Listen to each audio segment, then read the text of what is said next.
It's me! Okay. Wow, look at you, too. Wow. Let's make you there. That's much better. Hello, folks, and welcome aboard. It is time to celebrate a good time right here on the Pro Show. We've got more panelists we're about to bring on, but I want to start off with Steve and Nolan, and welcome everyone out there with the trifecta of great backdrops. Look at these backdrops, folks. Look how good these gentlemen appear. Very, very nice. Steve, I really wanted to say that was loud. I was so caught off guard there. I saw my face right in the middle, and I was just like, I wasn't ready either. I thought we were going to slowly jump in. I was on my phone. I'm like, oh, showtime, baby. Now, well, it's a 70K celebration today, folks. We're celebrating you. And you talk about someone with a great backdrop, but not only that, someone who combines that with the face of an angel. Hi, Tom. Tom, you look beautiful. It's good to see you. Hi, Tom. How have you been? I like turtles. You do like turtles, and we like turtles too. All right, folks, let's bring on more of the panelists that you love and adore. He is perhaps a specter of what Hollywood should be. Please welcome aboard LW Ghost to the show once again. I'm feeling a little more smirchy today than Spectre, but either way, I'm happy to bring the Song of the Thrush into the land. Well, we're happy to have you, and we also want to welcome the one, the legend, the man who is a proprietor of Rabbit Chicken Tacos. Mexican Iron Man is here with us as well. Mike, how have you been? Congratulations on 70K. I want to thank you for making me very wealthy this past year and a half that it's been. I remember talking to you about your channel on the phone long before you actually launched it. Little did I know that your promotion of Rabbit Chicken International would not only enable the IPO, but enable the company to grow. Yeah, sitting on billions of dollars of rabbit chicken feed now, thanks to you. The rabbits are not happy. The chickens are not either. But, folks, that's the way it goes. Someone has to drop down in the hierarchy, and Mike is at the top. But, folks, everybody here on this panel has done so much that has been wonderful for this channel, been so exceedingly kind. We could go through what each person has done. I'll just briefly say that back when the channel was demonetized for 2 or 3 days for reasons that were never explained, Midnight's Edge opened their doors, Tom and Andre, and allowed us to go on there and make the pitch about where we could be found instead and all of that. Mike was the first person, I believe, to even call me when things were demonetized, and was on the phone immediately and connected me, by the way, with the person who knew exactly what to do and saved the day. That was a really hairy kind of situation. Of course, Steve up there, Steve is always doing the bumpers for the channel with Wilton and Floral and so much more, and really has provided some of the flair. LW Ghost, folks, he comes with a pedigree and an understanding of Hollywood that we simply would not have otherwise. He helps clarify exactly what's going on. And Nolan brings a creativity and is getting ready, by the way, to help us demonstrably with gaming. And we'll have more about that to talk about in the future. But, Mike, you're exactly right. Don't forget the cat. Yes, well, that's right. And it's all about the cats. Hi, guys. What are we talking about today? There we go. A competitor. We're just doing stuff. Let's put the cat guys together. There we go. So I thought I was. He's not camera ready, evidently. He's like, don't put me Lost on. in the files. Jonas is just a bunch of guys talking about pussies. So it's no big deal. Hey, we can't say that on this channel. Pussycat, look at those cats. But folks, Rabbit Chicken. My little show spiel, she runs up to me, so that's how I call her. It's so cute. Well, folks, it's Jonas, time I to do apologize. the I Randy can't Newman control impression them, of Jonas. What's New Pussycat now. Whoa. Well, now you're saying it. All right. Well. Yep. What's And now we've done the copyright. Everything's landing all at once on the 70K, folks. But that's what we have here. That's what you've come to expect. And folks, let's remember the good times right now in memoriam, but for a guy who's very much alive in vivo. Here we go. I thought that chicken tacos are better than the rest. Are you ready for perfect, authentic Mexican cooking just like your mama used to make? Come on down to Mexican Ironman's Rabbit Chicken Tacos and Lawn Care Services, where not only do you get the freshest in Mexican cuisine, but you also get a fresh cut lawn. And don't forget to check out our second location, wherever the police have not yet run the van away from. Mexican Iron Man, rabbit chicken tacos, lawn care services. And if you think the cilantro tastes very fresh, it's no accidente, amigo. And joining us from the offices of Rabbit Chicken Tacos, of course, Mexican Iron Man. Rabbit All right, Chicken folks. Global Holdings. That's right. Folks, we have a big show ahead for you. And even though it's a 70K celebration, we have news to cover. And so the news we shall get to real soon. But, folks, before we do, I want to say that at the end of the show today, we are going to do something that we have never done before. And that is we are going to open the door to our VIPs and premium level members. You'll see a link out in the community tab when this happens. We're going to let you join the panel and come on the show, not for a member-exclusive live stream, but flat out to the public. The one thing we'll have to do on that, so if you're a Premium or a VI Pro member and you want to join the panel in front of everyone, we're going to have cameras off when we do that for reasons that will be obvious to folks out there who might think, there's stuff that should not ever happen on a live stream in public. Leave your and shirt so we want to make sure on. that can't happen. That's right. Leave shirts on. And this is not Flash Mountain, folks. So we'll let you on. But the camera. Whoa, Mike, easy. Hey, folks, the super chats are about to go wild. That's right. Super chats are about to go amazing if that happens. They've not seen such wondrous sights. Tom, calm down, Tom. We're going to need a spritzer. All right, folks, we'll get to the news in just a moment. Jonas, before we do, it's time for Super Chats, and they are very exceedingly happy today, as are we. Bring them up, Jonas. That's right. First of all, Mac for $2. Thank you very much, Mac. Congrats on 70K, and many thanks. Well, many thanks to you, Mac. You're super helpful. Yes, Mac. Oh, my gosh, the stuff that you send our way. Frankly, you should be on this panel. You're such a tremendous resource to us. Yeah, absolutely. Going Shogi for $4.99. Congrats on 70K. Onwards to 100. I wish I could listen live, but physical therapy beckons. Catch y'all on the replay. Well, physical therapy is no joke, and good luck to you. Yeah, that's right. Thank you so much. You're up and going real soon. Packing Protons. There's a series here from Packing Protons, and I'm gonna read them in sequence here. Oh, it's just two. Sorry, I was looking too far ahead. Congrats on 70K. If you're looking to support a good charity, the Joe Nolan Summer Blast Off for Maureen E. Nolan Foundation is going on tomorrow from 6 to 3 p.m. And the Maureen E. Nolan Foundation is a not-for-profit organization dedicated to ensuring the continuation of Catholic education. We'll be fundraising all day tomorrow. Thank you so much for that $20 of super chatting. And then Packing Protons for $10 more, bringing it to 30. I can count. Also, Disney will never change unless all Iger influence is removed. Walden will be Iger 2.0, just like our current presidency is number 44 2.0. It'll be another 10 years of Iger, unless he sees his shadow. Well, we're going to talk about this talk in don't just a say little that bit, in folks. front of the children. That's Poor right. Iger. Packing Protons, thank you so much. And yes, hopefully folks out there who are interested in the charity will participate in that. What a good thing to do, spending your super chats on helping out spread good news. Excellent job. And we'll talk about Iger. That's the first story coming up, actually. Oh, boy. Nom de plume for $10. I may be in and out, but these donuts don't make themselves. So if I don't come back, I just want to say congratulations on 70K. It is well deserved and only a stepping stone to bigger things. Well, and can nom you de join plume. at some point so we can get on some of those donuts? I would like some. Only when they're fresh. Only when they're fresh. When the light is on. But nom de plume, you're along for the ride, as is everyone else. We're all here to have a good time together.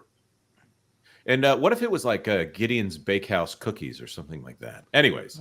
Well, then we might have some teenage angst unionization.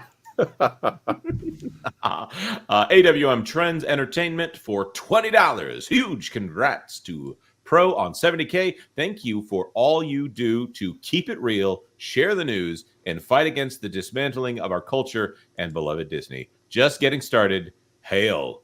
Well, hail to you. That's right, absolutely. And we are just barely scraping the surface, folks. They don't understand why we do what we do, but we've got at least decades in the can. A hangry table for $279 Canadian. Hangry. Woo! Looking forward to 700K next week. Let's do it. Angry, you ask much of us. You ask much. Mr. Buttcrack Media gifted 10 WDW Pro memberships. And Pro, are we doing this right now here? Because we got a lot to talk about as far as that goes. Hold on, Jonas. Because it's the 70K subscriber celebration, we want to take our time with these. Usually we're very quick. We want to hit the news, but for the folks out there who have been riding with us, honestly, this show is a celebration of you.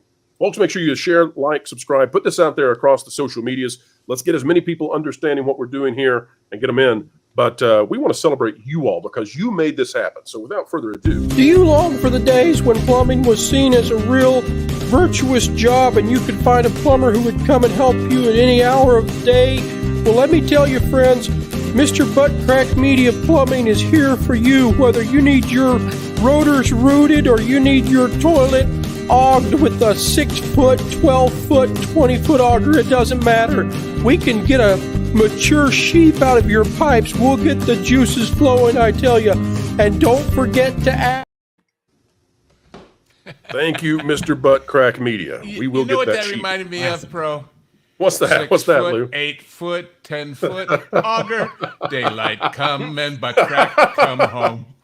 Oh, never thought of that. That's a great one. Plumbing me channel. Plumbing. We'll think of it later. We'll think of it later. Continue on here. Industrious Bear. Go home. Maybe on moviepoopshoot.com. Industrious Bear for $2. Happy World Turtle Day. I like Tom, turtles. do you have anything to say to that? He beat you to it. Shrebbles08 for $7.03. Congratulations, WDW Pro on 70K. Yeah! Also, Mexican Iron Man is not a YouTuber, and he loves Alf and all Alf products. I kill me. Oh, wow. That is tough. That is tough. Who's out of this world. Sweet baby. Sweet baby.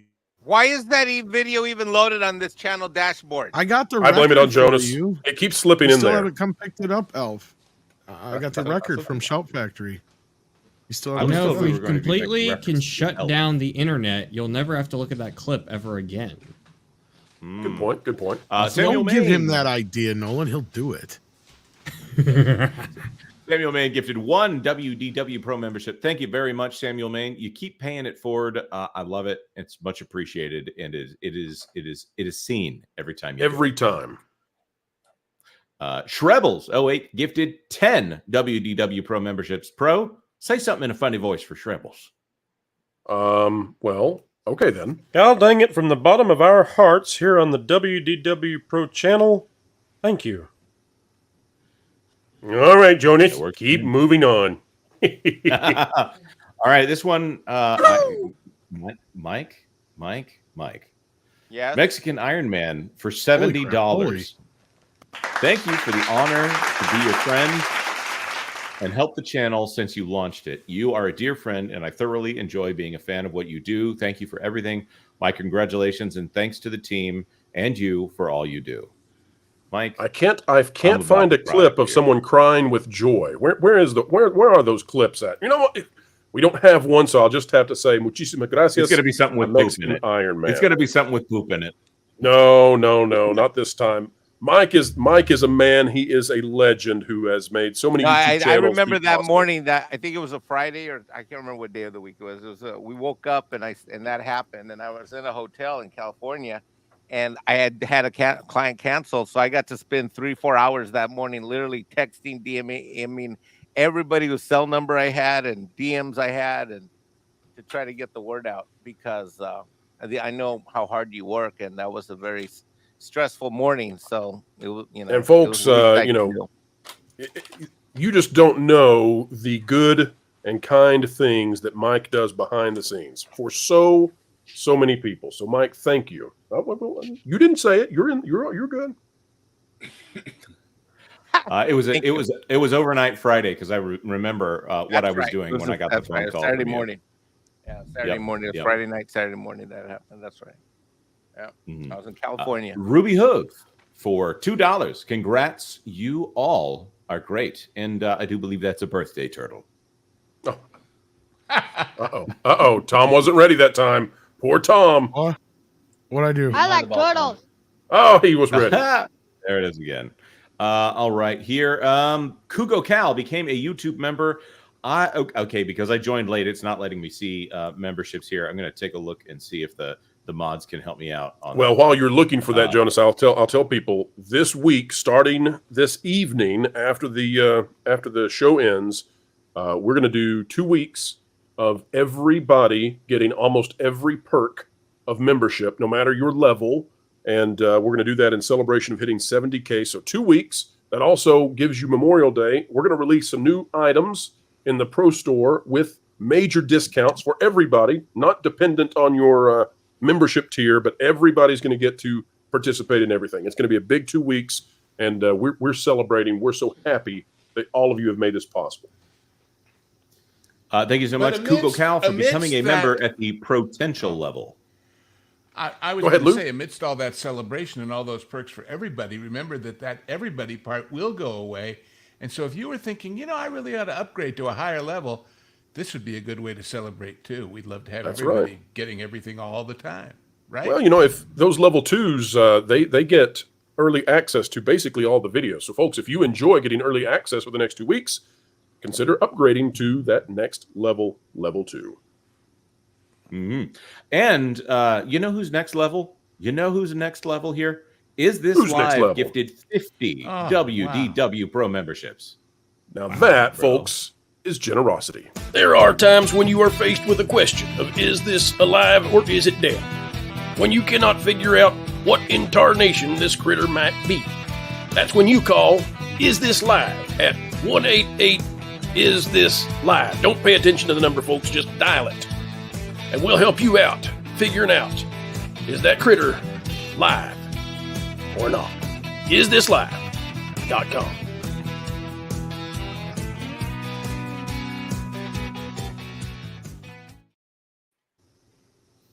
Thank you so much. Is This Live? So kind. Collecting with Cool for $5. Congrats, Pro and the gang on 70. Big inspiration on my content. Guys, keep it up. Thank you so much. And, I'm not endorsing gang behavior, but if this is the gang I'm a part of, I promise I won't roll on most of them. That's right. And Collecting with Cool, we are excited for your future content. Please keep us updated on what you are up to. All right. Angela Richter for 10.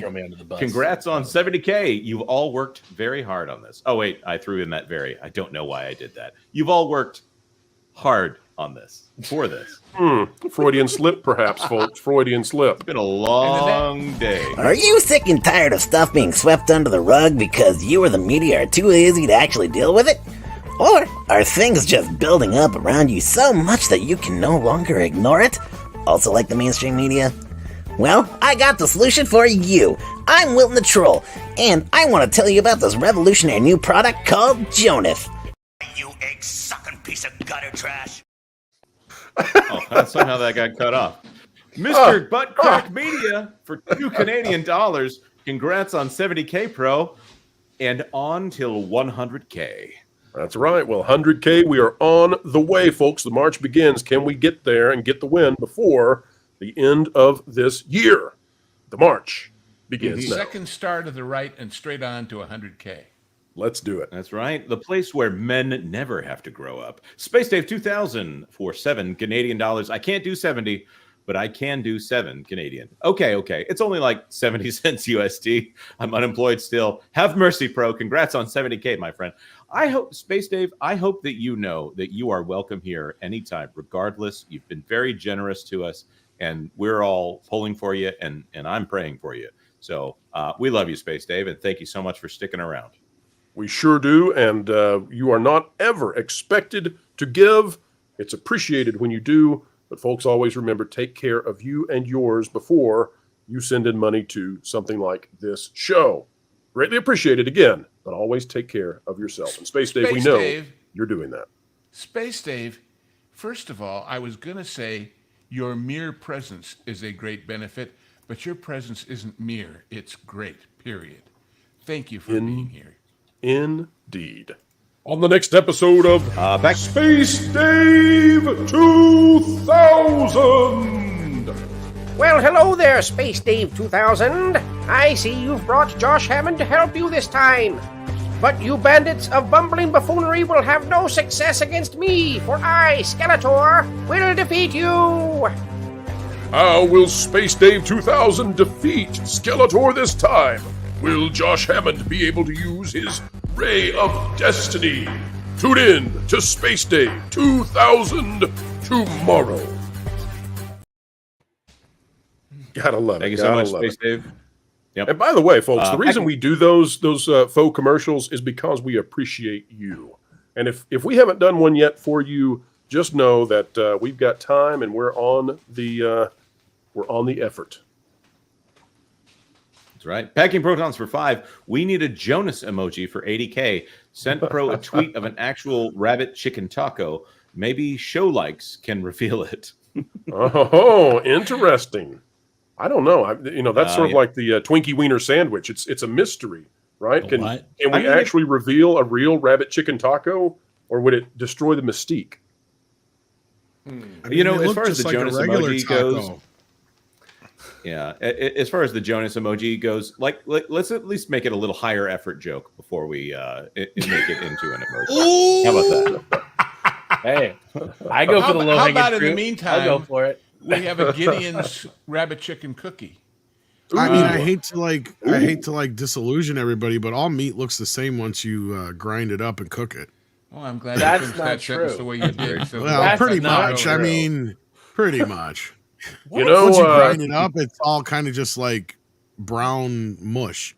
And that's kind of what rabbit chicken looks like when it's ground up. A rabbit chicken, for those who may not remember, comes from Shang-Chi. Because that's right. Mikey, you're muted. Oh. He may be talking let me go get the little guy. I'll be right back. Yeah, he'll show you what a rabbit chicken looks like. But once you cut them buggers up and grind them up, they all look the same. But here's the thing. We figured it out early on. Anything that's got that many legs and wings was meant to be eaten. It was meant to be annihilated. I mean, it's got double the wings and double the legs and no head, no butt. It was made for eating.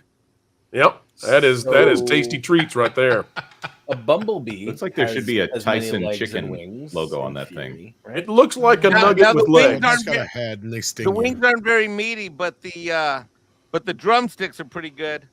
And the whole thing's a nugget attached with more nuggets. They're perfect for Hooters, right? I mean, that's the thing. I mean, beats. You haven't seen many Hooters, have you, Tom? Neither do people at Hooters see the wings, Lou. That's the point. I mean, it doesn't matter if there's no meat on the wings. They don't care.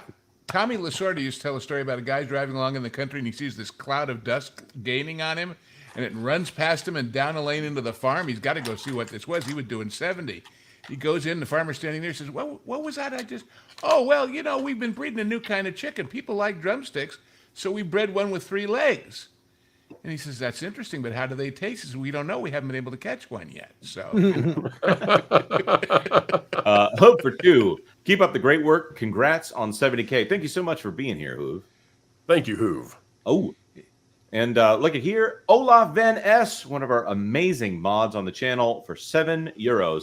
Congrats to Pro and Party. Proud to be a mod of such a wonderful collection of people on YouTube and see it grow above 10K before the first video went live.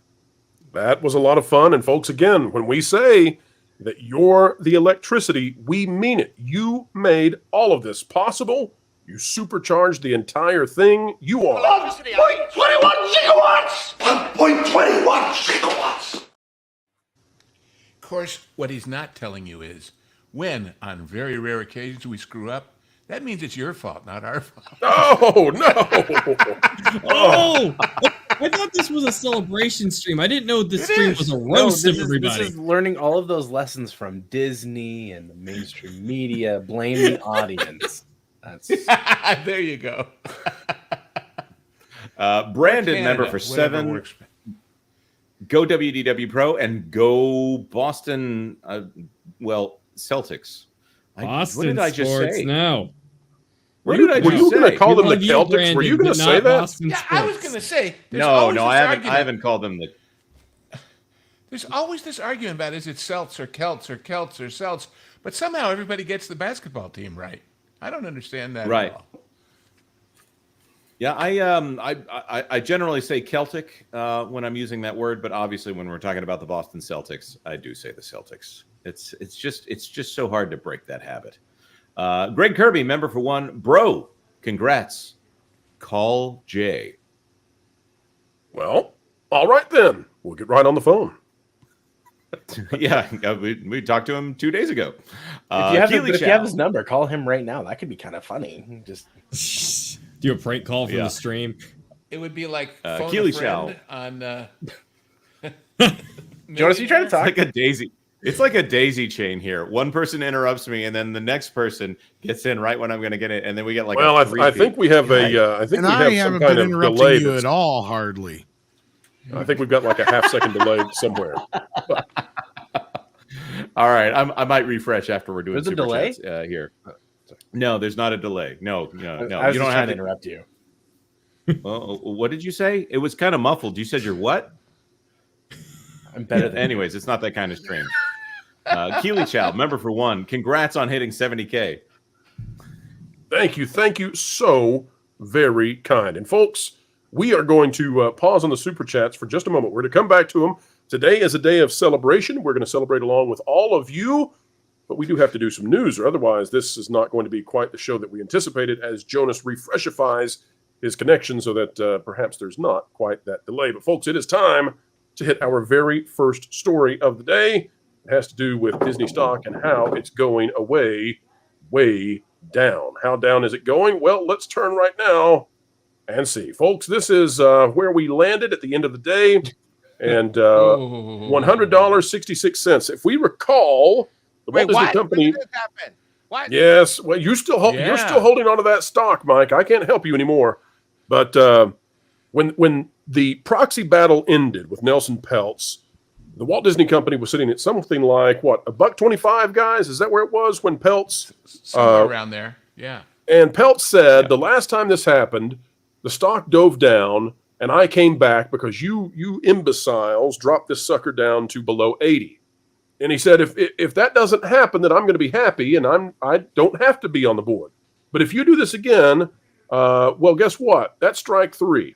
And here we are again. Take a look at this. Now, what I want to do is, Mike, the interesting part of this is that if this stock hits the 100 mark or slightly below, 99.99, and no financial advice, folks, but something could happen, which some call automated executions. And that is that there could be stop losses. There could be a situation where a very large number of entities out there have a set action that will occur if their stock hits a certain point. And for a lot of people, setting that at a round number is just something they do. So, Mike, do you think Disney should be concerned about dropping below the 3 digits, or is that just a bit too esoteric and perhaps it doesn't matter if it's 99.99? Well, I mean, stop losses can keep a stock up for a while, but we've got this company is a ticking time bomb. It's clearly a ticking time bomb. You have that think you covered in one of your videos. Wasn't there somebody that said don't buy it or something like that? I can't say that. Well, I will.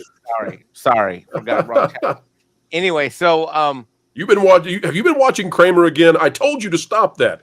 No, I don't watch Kramer. God, what a moron. Well, I thought you watched him so you could do the opposite every time and make a fortune. I wish I had those 500 shares that I bought when they were in I inherited 500 at like low, and then when they flew up to like, I don't know, I think the basis was $35 originally, and then like they flew up to the 170s. You know, I inherited those, and then I sold them, paid the taxes on it. Then my dumbass rebought in at 176, 177, and 178, and then I got that was a low number back in the Bob Chapek era, Mike. You thought it was going sky high.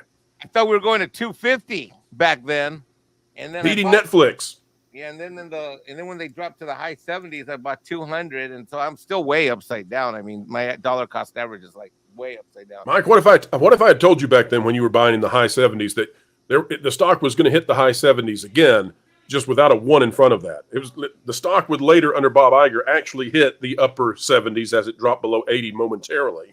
It's been a roller coaster ride, but this is that same trajectory that we saw when Nelson Peltz got up last time, reoccurring, and I think there's reason for Disney to be deeply concerned. They put out a press release yesterday. It was my morning video talking about it. So you know what, Pro? You got to not worry. Bob will figure it out. He's always got solutions. He's the mouse messiah. He's the pretty boy. 2-shower Bob. He knows what he's doing.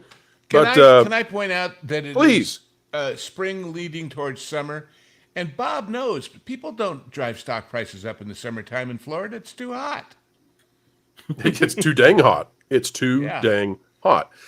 Guys, what do you think of this idea that, because I covered the press release this morning, Disney, they're releasing this new attraction. I don't know if you've heard of it, Tiana's Bayou Adventure. Oh, and TBA. 30%, exactly, 30% of the company's entire profits come from Walt Disney World. The attendance for Walt Disney World, despite this brand new attraction opening, are projected to be soft, projected to be down this summer. And I think that at least is having some influence on the stock. They put out this press release really trying to, build up the idea Disney's going to do a lot of stuff with their theme parks. I don't really see that being the case. I think investors have caught on to this company. I think they're starting to say, I'd like to see behind the curtain more. What do you guys think of that? Yeah. Well, if you look at the last earnings call, okay, so the annual shareholders meeting, they went with this cockamamie bunch of baloney where they had an AI representation of a shareholder ask Bob Iger softball questions, and anything that even was remotely critical, he already knew what it was going to be beforehand. And Bob Iger might not have actually appeared on that earnings call live. His voice was on there, but there was no reason for him to actually open himself on that call. Any actual live discussion was George Gutierrez, I believe, and who else? Alexia Quadrani. But there was no presence from Bob Iger on that call. We get to could have had as many retakes and reshoots as every one of his movies do. right. That's what you're saying. The Q2 earnings call will be coming out late next year. No, on the actual earnings call that was about a week later, instead of the annual, just the quarterly, all of a sudden it's like the investors were asking all the questions that we wanted them to ask a year and a half ago. Like, hey, what's wrong with Marvel? What are you going to be doing to fix your Disney Plus situation? With ESPN, is it actually going to be profitable when you try to make this into a streaming service? They're asking real questions all of a sudden. And it's an amazing thing to watch them all wake up and say, okay, well, the shine has come off. The pixie dust has fallen off of the lily here. We want to know how you're actually going to turn this thing around, because the stock price keeps going down and down and down. Well, it's down and down, and it's dire. What's the bright side, dude? The question they didn't ask him, so this new ESPN thing, have you told the NFL about it yet? Well, that was a good one, because he was asked how is the NFL going to respond to this JV? Can you describe the JV? And he just went into a sales pitch and didn't address the elephant in the room, which is the NBA and the NFL had no idea that this thing was coming around the bend. And it sounds like that means a lot of people getting fired and a lot of people getting blindsided. Right. It sounds like right now there might be 200 jobs at Warner Brothers that aren't going to happen because Warner Brothers might not be able to live up to their end of the contract. But don't worry, Disney is going to come in and provide them with some games for a fee from some football games. They're going to sublease some of the games from their license here. So it's really starting to sound like they're working in unison here. The content providers. Does their license with the league allow them to do that? I don't know. If the league doesn't like it, they're going to find out real soon. And, north of the border, we tend to call that an oligopoly. South of the border, we would call it a cartel. I think that this is something that it should not get through DOJ scrutiny, but it probably will because, it's the government. And they're here to help. Mike, what do you make of the? Gosh, Jonas, no faith in your government or what? Did you see the news? Wait, did you see the news just today that the Department of Justice is calling for a breakup of Ticketmaster, saying that Live Nation's a monopoly in an antitrust suit? What a Gen Z operation they have going up there. They're worried about ticket fees and junk fees at the hotel. These are the kind of things that bother people that travel a lot and go to a lot of concerts. Do they not realize how expensive that lifestyle is? Like, seriously. McDonald's dollar menu has switched to a $4 menu, and they're worried about these ticket sales. Mike, before we get off this topic, though, I would like your expertise on this. We found out recently that Disney was doing significant buybacks on their stock during the proxy battle. If this stock continues to drop, you think Disney might look at purchasing more of their stock as it becomes more advantageous? Or do you think that's sort of off the table now that they're not battling Trian? Oh, folks, we may have temporarily stumped Mexican Iron Man. I have never seen this before. All right, here's what I'm going to say. I am going to say this. I'm going to say, let me come at this a different way. I'm going to say, number one, if I were Nelson Peltz, I would be laughing my ass off right now because in the end, he's actually winning. Because if Bob was really winning, which is really hilarious after he took his little victory lap on TV and the media. Do you remember that, Pro? After he won the next day, he was making. Oh, I remember. He was in the hot seat, right, with his best buddies over on CNBC. He was celebrating that he's no longer distracted. Because this is no distraction. Right? So, no, I would say one is that Peltz is pretty fired up. Number two, this company cannot continue to announce mediocre or pathetic dividends, all of which have been created by tax strategies and write-offs and write-downs, which, by the way, your man Jonas may not put himself out there as such, but he's a fantastic accountant and tax guy. He really is, the way he's able to analyze this data. And so, thank you, Mike. No, you are. You are. It's really astounding. You are better than damn near almost anybody I interact with in my industry. I saw Steve's eye twitch when that compliment was put out there. I'm just going to tell you. Just because Jonas sucks. That's why. No, by the way, that's a hilarious set. So I would say number two. Oh, I'm sorry. It looks like I think we're about hitting the limit on Steve here. Steve, tell everybody about your channel. Thanks for being here. Now, Steve is just sitting there thinking, all right, but can he do it with puppets? The dividends are minuscule, and the dividends that have been declared have all been declared through shenanigans or write-downs or recategorization of earnings per share and so forth. The other thing that's happening, which is much more public and I think is really hurting them, is the PR or the lack of PR and the lack of business performance success related to these parks and these damn movies that keep failing. And, this is Bob's running out of tunes to sing, and at some point his own violinists are going to get tired of this. And Wall Street cannot hold on to this thing forever. This stock is way overpriced for what it does, for the assets that it has, the debt it has, and the earnings it generates. It is way overpriced. So it's either going to have to take a massive write down, which obviously is not in my interest. Look, I probably need to dump my stock and just eat the loss again. That means I'll lose money on Disney stock massively twice. But I think that the clock is ticking.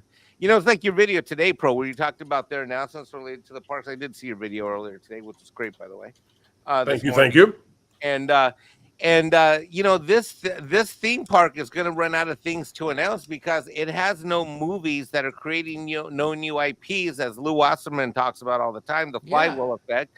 There's nothing new. What are you going to announce? The whole idea of something exciting in the park should come from something exciting that you experienced in an audiovisual medium, movies. And the movies suck and no one's excited. And so what is there to what are they going to announce or do in the theme park besides dress up old things that have already been dressed up a different way, And I hate having to always say this, but it's worse, Mike.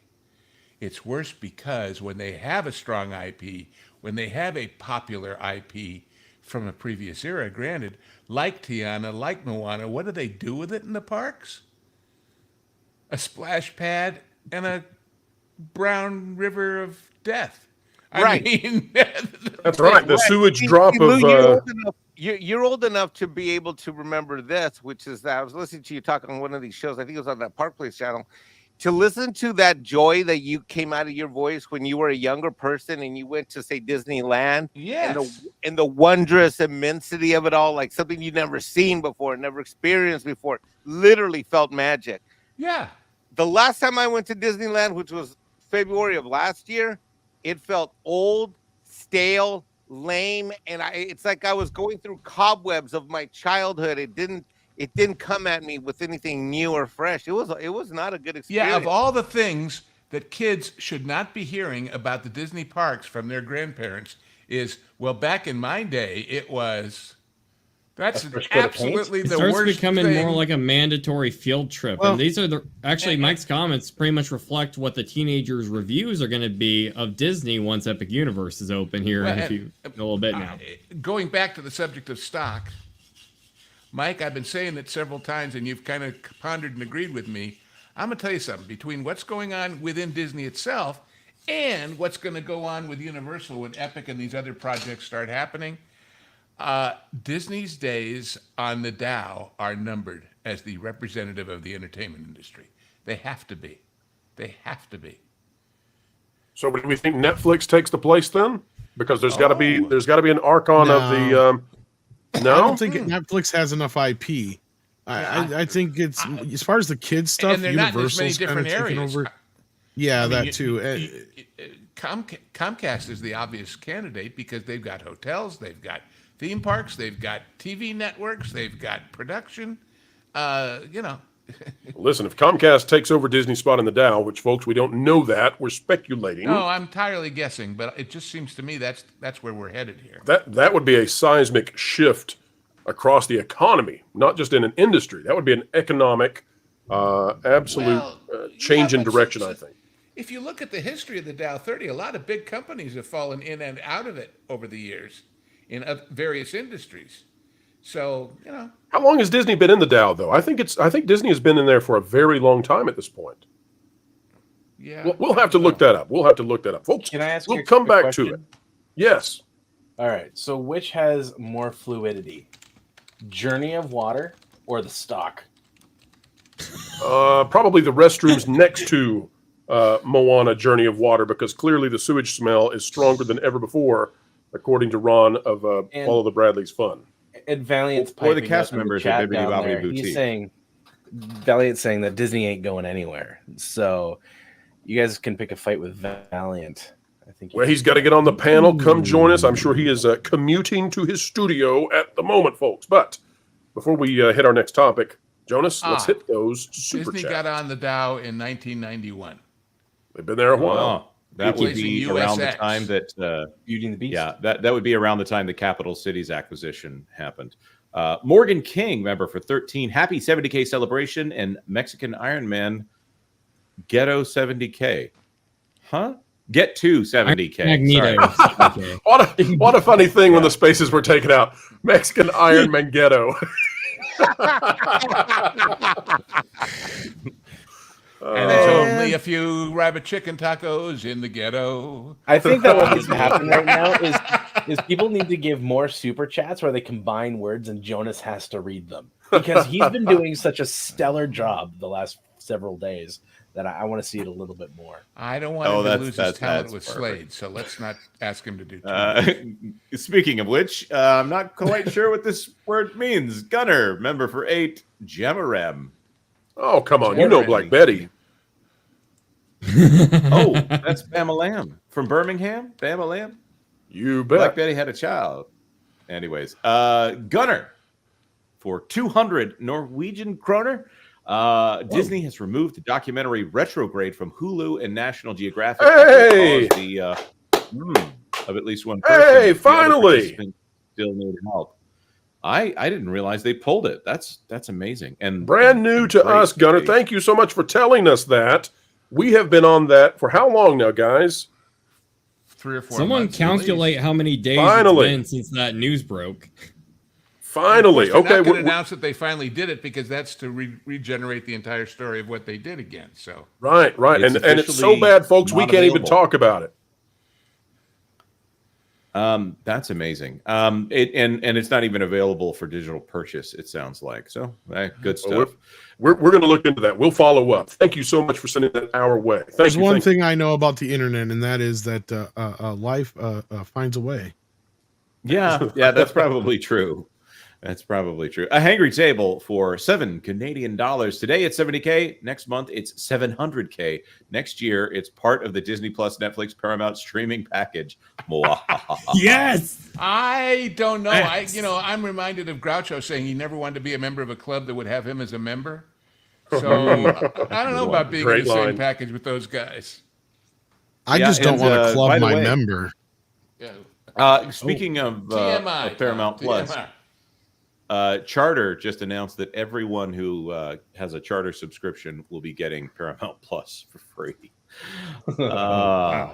Suspense Smith gifted 1 WDW Pro membership. Thank you so much, Suspense Smith. We appreciate you, and you've been a long-time supporter. Thank you so much. Thank you. Rod Thunderheart, member for 12. Hail Pro, yes, unemployed too. A new job didn't work. Sorry to hear that, Rod. And chin up, though. Tomorrow is a brand new day. Rod, we'll have opportunity out there. I know you'll come through, Rod. And I do believe if you go check out Rod's profile, he's got a book called See Through Love. That's right. As Cowboy 1, member for 4, 1 of 70,000 here. Glad to be on the team, Pro. Well, thank you so much for being here. Have you? Wish we could send you everyone out there Gideon's cookies. If only we could do that. I mean, you could. It would just be really expensive and a lot of time. And slow now because they're unionized, apparently. Oh, and they have early morning meetings that are just inappropriate. They could have been an email, right? I'm on the side of Gideon's Bakehouse here. Anyway, sorry. Views with Hughes. Agenda-free news became a VI Pro. Thank you so much. Welcome Views back. With Hughes. Yeah, glad to see you. And with all due respect to Mike and his lightsabers, Hughes does some of the best rants on the internet too. Yes, and we love Hughes. Hughes, we got to get you back on the panel real soon. And in fact, Hughes be watching tomorrow night. Yes, and Hughes be watching. There's going to be a link for VI Pros that'll appear later in the show, and everyone who's joining during that time, VI Pros and Premium members, they have to be camera off. But you've been a panelist in the past, so when you join, have the camera on, man. You're good to go. Yep. Benjamin Loken for $2. Pro and crew thoughts on Alf as press secretary. That's a horrible name for carrying Jean Pair. I have no comments there. She looks more like anxiety, I think, than Alf. Yeah, it's true. That sounds like that was better than anything I could have come up with. Good job, Lou.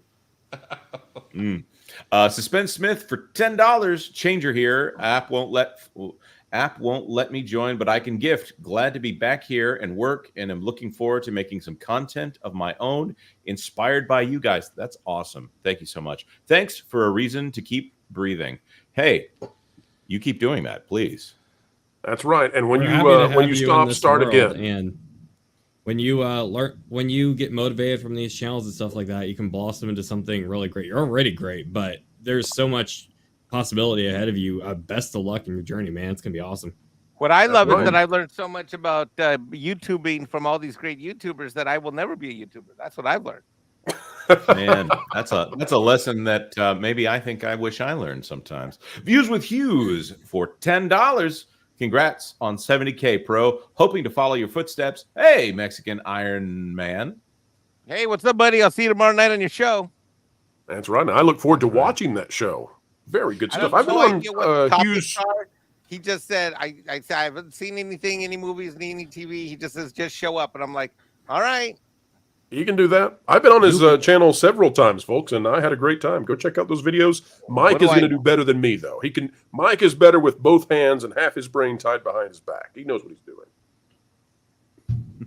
Those are spirit fingers you're using now, Mike. Whoa, whoa, whoa. It's not that kind of those shit. Those are my tiger claws. Why does one tiger claw have 4 fingers and the other only have 3? Was that Mexican?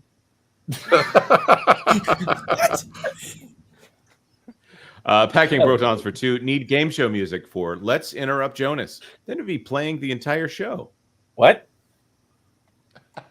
I don't know what we have for game show music. $1.99. When will Disney realize they hit an iceberg? Iceberg right ahead. There's no icebergs at Disney. It's too cold for. Well, anyway. Too cold. Well, maybe their hearts. Good save. Good save. By the way, for those of you who didn't see, and the guys here, earlier today when I was on with Jonas and Vash and the gang talking about Gideons, and I found a story on MSNBC. And you know how these various channels insert ads, Guess what the ad was? It was for an outfit that does walk-in showers. So Bob had infiltrated the ether somehow. Well, speaking of that, folks, let's run an ad. After these messages, we'll be right back.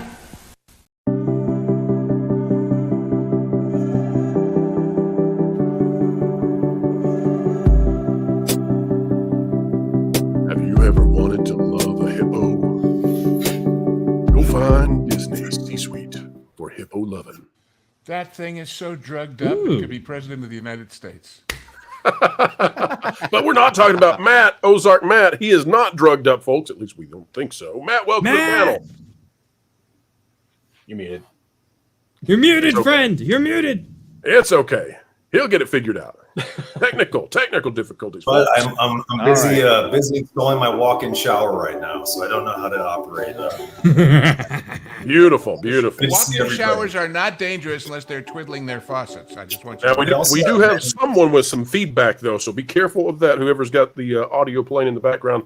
Someone, though, who is always ready to go when it comes to these live streams, a technical master, a virtuoso. Valiant Renegade joins us now. Valiant, how are you? Hey, very good. How about y'all?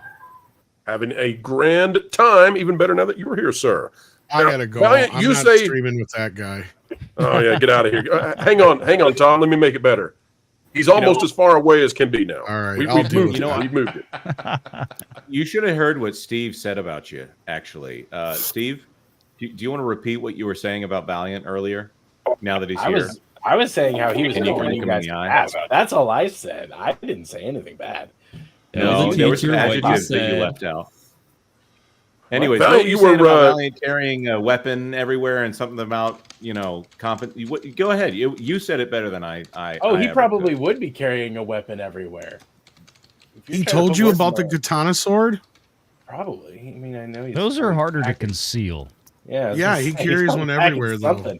I mean, you're trying to throw me under the bus, but I'm like, it makes it hard to sit down with them. Ooh, I'm getting as we're still somehow getting feedback from the the audio of the commercial is somehow still playing from 20 minutes ago. Anyway, Jonas, I'll let you discover where that's coming from, and we'll rectify it. Not me. But Valiant, as we get ready to do more super chats, though. You had said you don't think that Disney is moving out of the Dow anytime soon. Explain, please, for the audience out there, why you have that particular assessment. Well, you have to understand how the Dow Jones Industrials 30 is built. It's built to represent various industries in the U.S. economy. Disney represents the entertainment sector, I guess, for lack of better description. And quite frankly, there is absolutely unequivocally zero, even remotely close, other pure entertainment play in the Fortune 500 company that rivals Disney. I know folks mentioned like Comcast and things like this. The problem is that Comcast is not considered an entertainment industry company. It's considered a communications company. Comcast is primarily, if you look at their revenues and their operating income, that is overwhelmingly derived from broadcast television, linear cable, and movie studios, internet and cable, pardon me. The movie studios and the television side of things is way down the line, as are the theme parks and the hotels. So they're not a pure entertainment play. Paramount and Warner Brothers are out there. They could be considered pure entertainment plays, but of course, they're nowhere near the scale of the Walt Disney Company. The reason that Disney is on the Dow is because of its overall market cap, which is close to about $160 billion right now with the recent drop. But in addition to that, the Walt Disney Company is one of the biggest, or for the last 10 years has been the biggest player when it comes to theatrical releases. They're one of the biggest, if not the biggest players overall in television and live sports. They're the biggest player when it comes to theme park and one of the biggest players in tandem with that when it comes to hotels.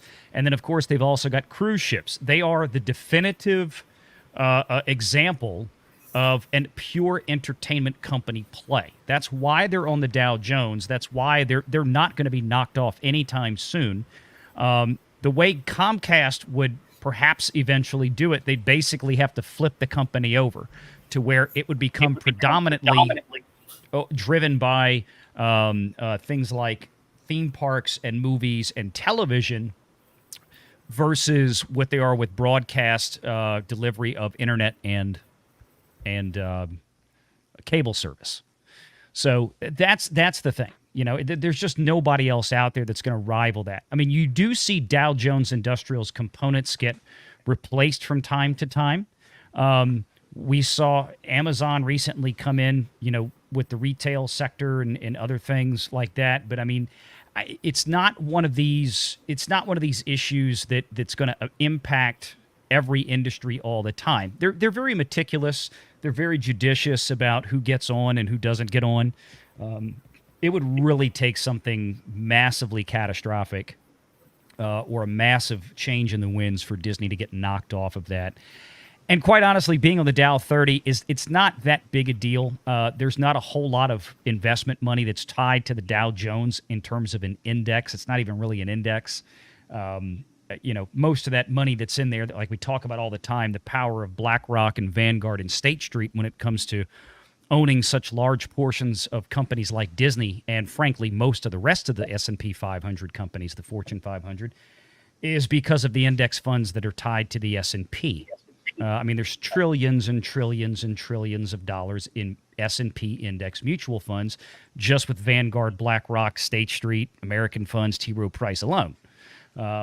So, again, that's the big difference, folks. Don't expect Disney to get punched off the Dow anytime soon. Any quick comments on the stock, Valiant? Well, it's been terrible since Peltz left again. No surprise. I told everybody, watch. Let's see if this happens again, just like it did in 2023.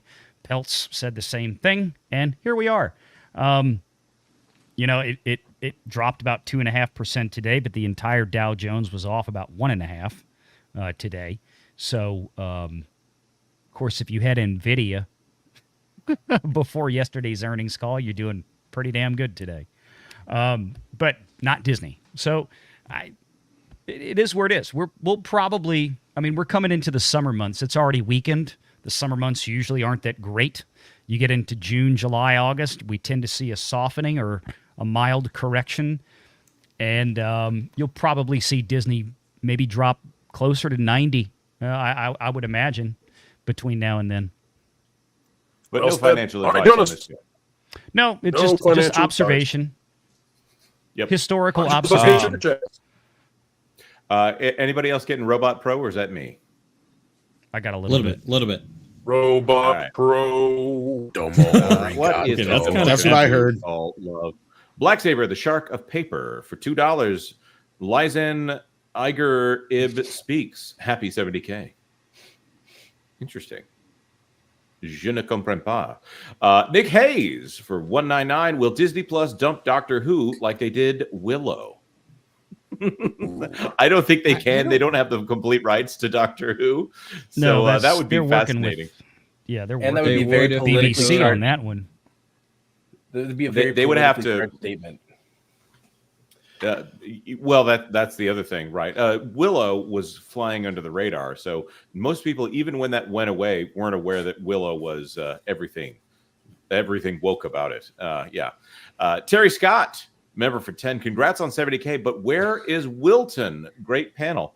He's right there. Oh wait, no, that's Steve. Steve's normal face. Sorry, forgive me.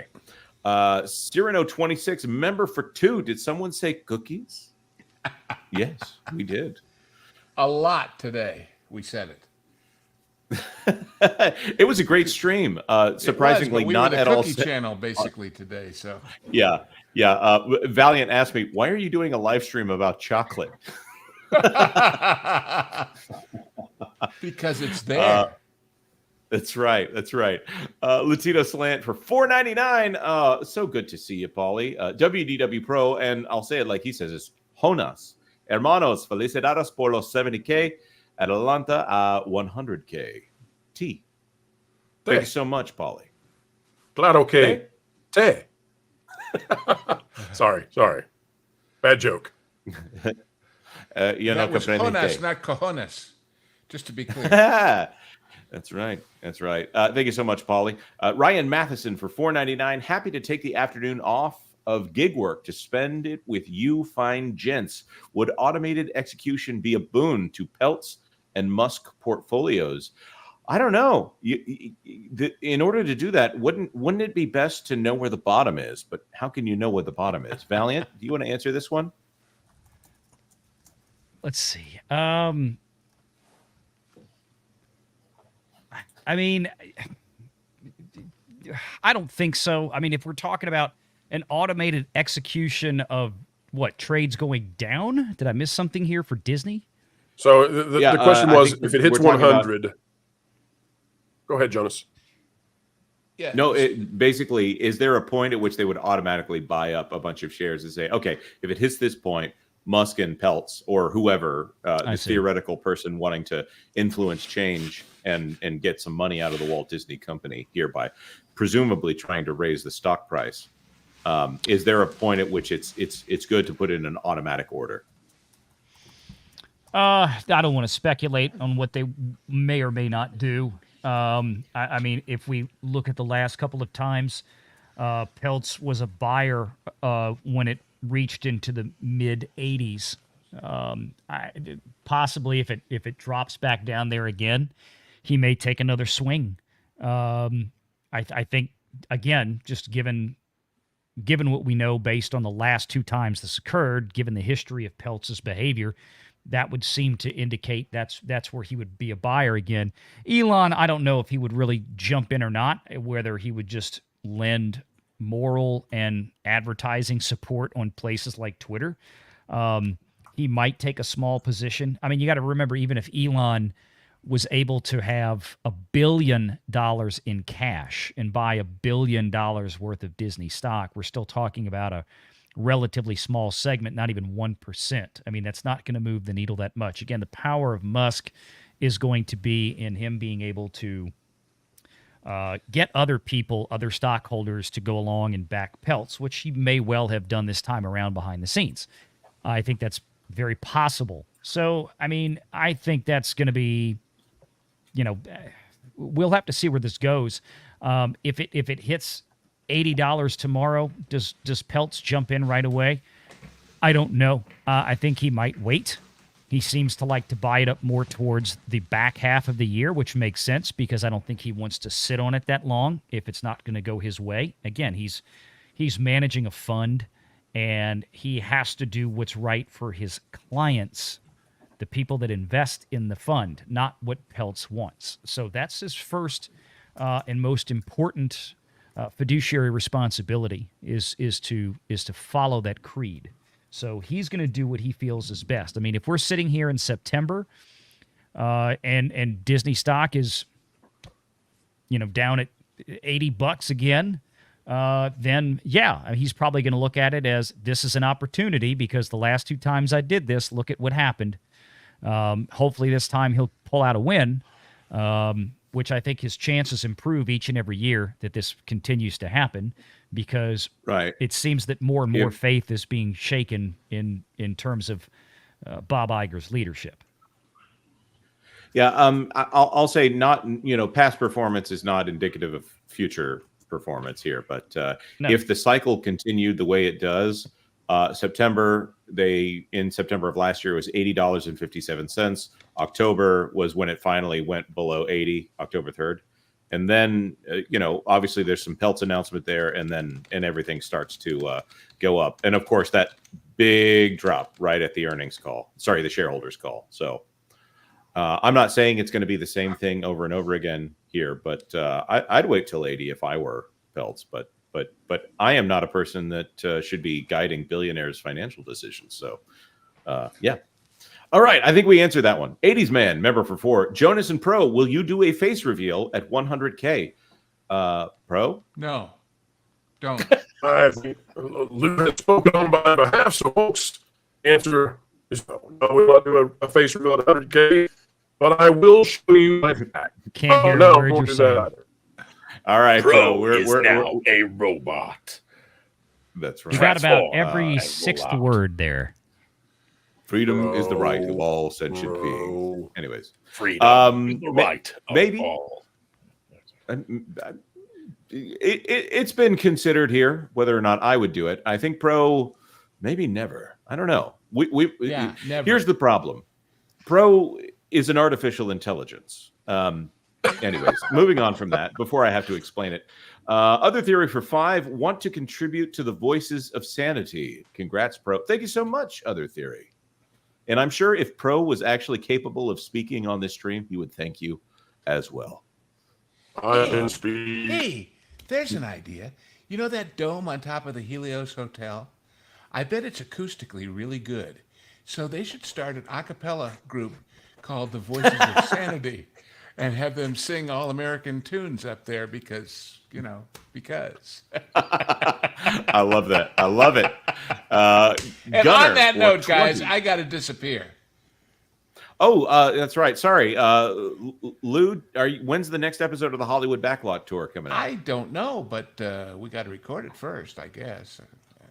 All right. I'll talk to Vash and I'll see if I know that our next genre guys is going to be a special request from our faceless, fearless leader. I was almost going to say that awful word about that guy in Germany way back when. But anyway, we're going to do Bridge of Spies next, Pro. It's an excellent movie. We My reference it a fave. lot. Yes, we'll be All right. recording that Saturday night. And Vash and I will get around to what we're doing when we're doing. I don't know. I'm on call, Yep. And while you're going, I think Steve should leave as well. I think Before Steve banishing me. Before he leaves, I think that's though, for the best. Before he leaves, it's time for a dance party, though. Steve, are you ready to put on your dance moves? I know that Pro's Steve, saying I need to the dance. robot man wants you to dance. Dance for the robot man. All right. All I heard was dance party. I don't know what was going on there. Oh, you're kicking everybody out to leave it just. Oh, okay. I can't tell you when the last time was that I could groove. Foundation crack, piston smack, frozen posing road is wrong. But I've got lights, I've got thrills, even when I'm standing still. When I'm standing still. Know what they got?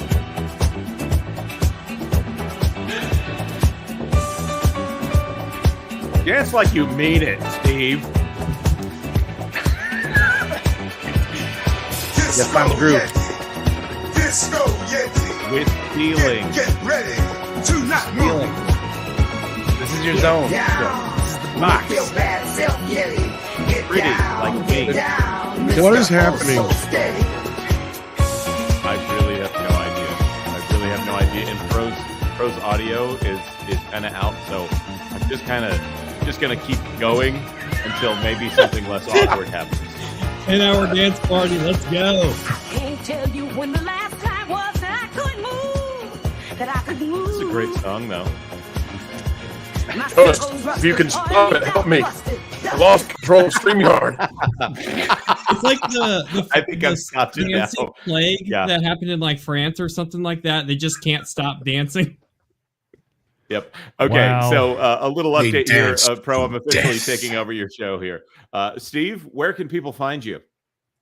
Yeah, so you can find me on Floral from Under a Rock, but also I've launched a new channel, Church Under a Rock, because as both Jonas and Pro told me to do, I probably shouldn't have those two things together, because otherwise YouTube's going to get really mad at me and start punishing me. And so they started punishing me. And so now I have two channels, Church Under a Rock and Floral from Under a Rock. So if you want to hang out with Punkwaddle, Mrs. Flu, Floral, and Wilton, head over there and do the thing. Otherwise, congratulations, Pro, wherever you are in the robotic universe. And Wherever you are. Jonas and team, well done, children. Well done. Like a good steak. Thank you very much, Steve. And you All right, about love done you guys. now? See you, man. Are you about done? I think it's best I'm for the done. best, don't you think? Okay. All right. You know what? Actually, Valiant. Jonas, I'm done with you. I'm done with you. That's much better. Hey, by the way, look, it's Jonathan from Exploring Tolkien and the OneRing.com. Yeah. Oh, hey, I love good to be that. here. First time I'm on. Thank you. I'm glad to be here. I was So glad to have you happy here. to receive the invite. Yeah, it's good to hear you again, since I actually do know your face, but I won't reveal it. That's right. Thank you very much. Valiant, I think you're about to head out too. Not for the same reasons as Steve. You weren't asked to leave, but VR, do you want to tell people where they can find you? Occasionally on YouTube. Everybody go check out the Valiant Renegade channel, and of That's course so the second funny. channel, Valiant Renegade Online. The Valiant Renegade channel is currently under attack by YouTube. It's got content you want to watch, and YouTube just refuses to send it out. So help us break the algorithm and It's bad whip right it into now. shape. It's way bad. It's stupid. Yeah. I stopped looking. All right. Valiant, thank you so much for being here. Is there anybody else we need to outro before Pro desperately tries to get back onto his own stream? Why can't he get on his own stream? What happened? See, I don't know. But here we are. All right. Wait, so it's Looks just like I us? might He's need not to- here? No, he's gone. I don't know where he went. Well, I know Mikey has to leave, and I was gonna be leaving, but I can stick around a few more minutes if he has to go until Pro gets back. No, I'm okay. Yeah, I think- can stay. I can Okay. stay another 20. I'm good for another 20, and then I got to eat Oh, dinner, and all then I right. got to get ready for meat. Let me see here. I've got I looked up Deadline, but what I really need to be looking up is Deadpool. For the Did you 70K guys hear about celebration, Deadpool? we could play a game called Ask the Now Mexican what? Anything. No, the fact that Deadpool, which is I don't know if you guys know this, Disney is generally known as a family company. Yes. They're kind of known for kiddie films and that are G-rated. And generally speaking, the harshest they'll try to get in their kids' films up until about 2018 or so is there's that scene in Toy Story where they all decide to face their oblivion together. Well, now the biggest I was film gonna say from lately Disney- though they've been trying to teach you how to be a lesbian. I thought. Yeah, that's very true. They need that to happen so much that they're waiting for parents to get out of the room so that they can have some nice quiet time with your kids. But this story out of the Hollywood Reporter, Deadpool and Wolverine first day ticket sales set an R-rated record and climbed to $8 to $9 million. There's some additional context we'll be adding here because there's a great story from That Park Place, as John Trent always loves to bring additional clarity here. This right now puts this above Guardians of the Galaxy and what else? The Batman, which I know the Batman didn't do that. Yeah, well, it's not as much but, as Spider-Man, but it is the biggest R-rated record, which I think I predicted that, which isn't Yeah. a big deal. I mean, it's R-rated. So before this, it had been what? Maybe Joker. Yeah, but it still has to beat Joker, Joker at the box office. See, that's the thing. Will it? That's the big question. Because Joker right, and had legs. Go ahead. I was just saying, Joker had legs, so like that played for months and months and months. In this world, can a movie play for months and months and months? Well, that's part of the question. The other question is, how front-loaded will this be? That's because Marvel films have become extremely front-loaded. They've become sort of an event for the last remaining Marvel fans. Then they just die after, the second week. That's what's killed movies like the Marvels. That's what's killed movies like Shang-Chi, etc., where they don't have the staying power they once had. You're exactly right, Tom. And Deadpool and Wolverine, although you have to say, if you're Disney, this is the news you would rather have than any other news. It's a great take for pre-sales for an R-rated movie, but as Jonas was alluding to, it's not necessarily fantastic if you're talking about more broadly just anything. So let me open this up to the panel then. And shall I say it's not all, fantastic for Disney? Let me open this up to you guys and ask, do you believe that Deadpool should have had maybe a PG-13 version alongside the R-rated film so that it would have had more broad audience appeal? Well, if I can go first, since I got to head out anyway. No. And I'm not even sure if they can. See, there's this thing I've been trying to figure it out for a while, where it used to be you could do this thing, but like after the Clue movie and a few other things that happened in theaters, I think they made a rule that you couldn't have two versions of the same movie in theaters at the same time. Like that was like, because also like they want, because in this, I think this happened during the Showgirls era, because they wanted to do, like Verhoeven would like refuse to do an R-rated cut, and the studio was freaking out because the theaters wouldn't carry anything but an R-rated cut.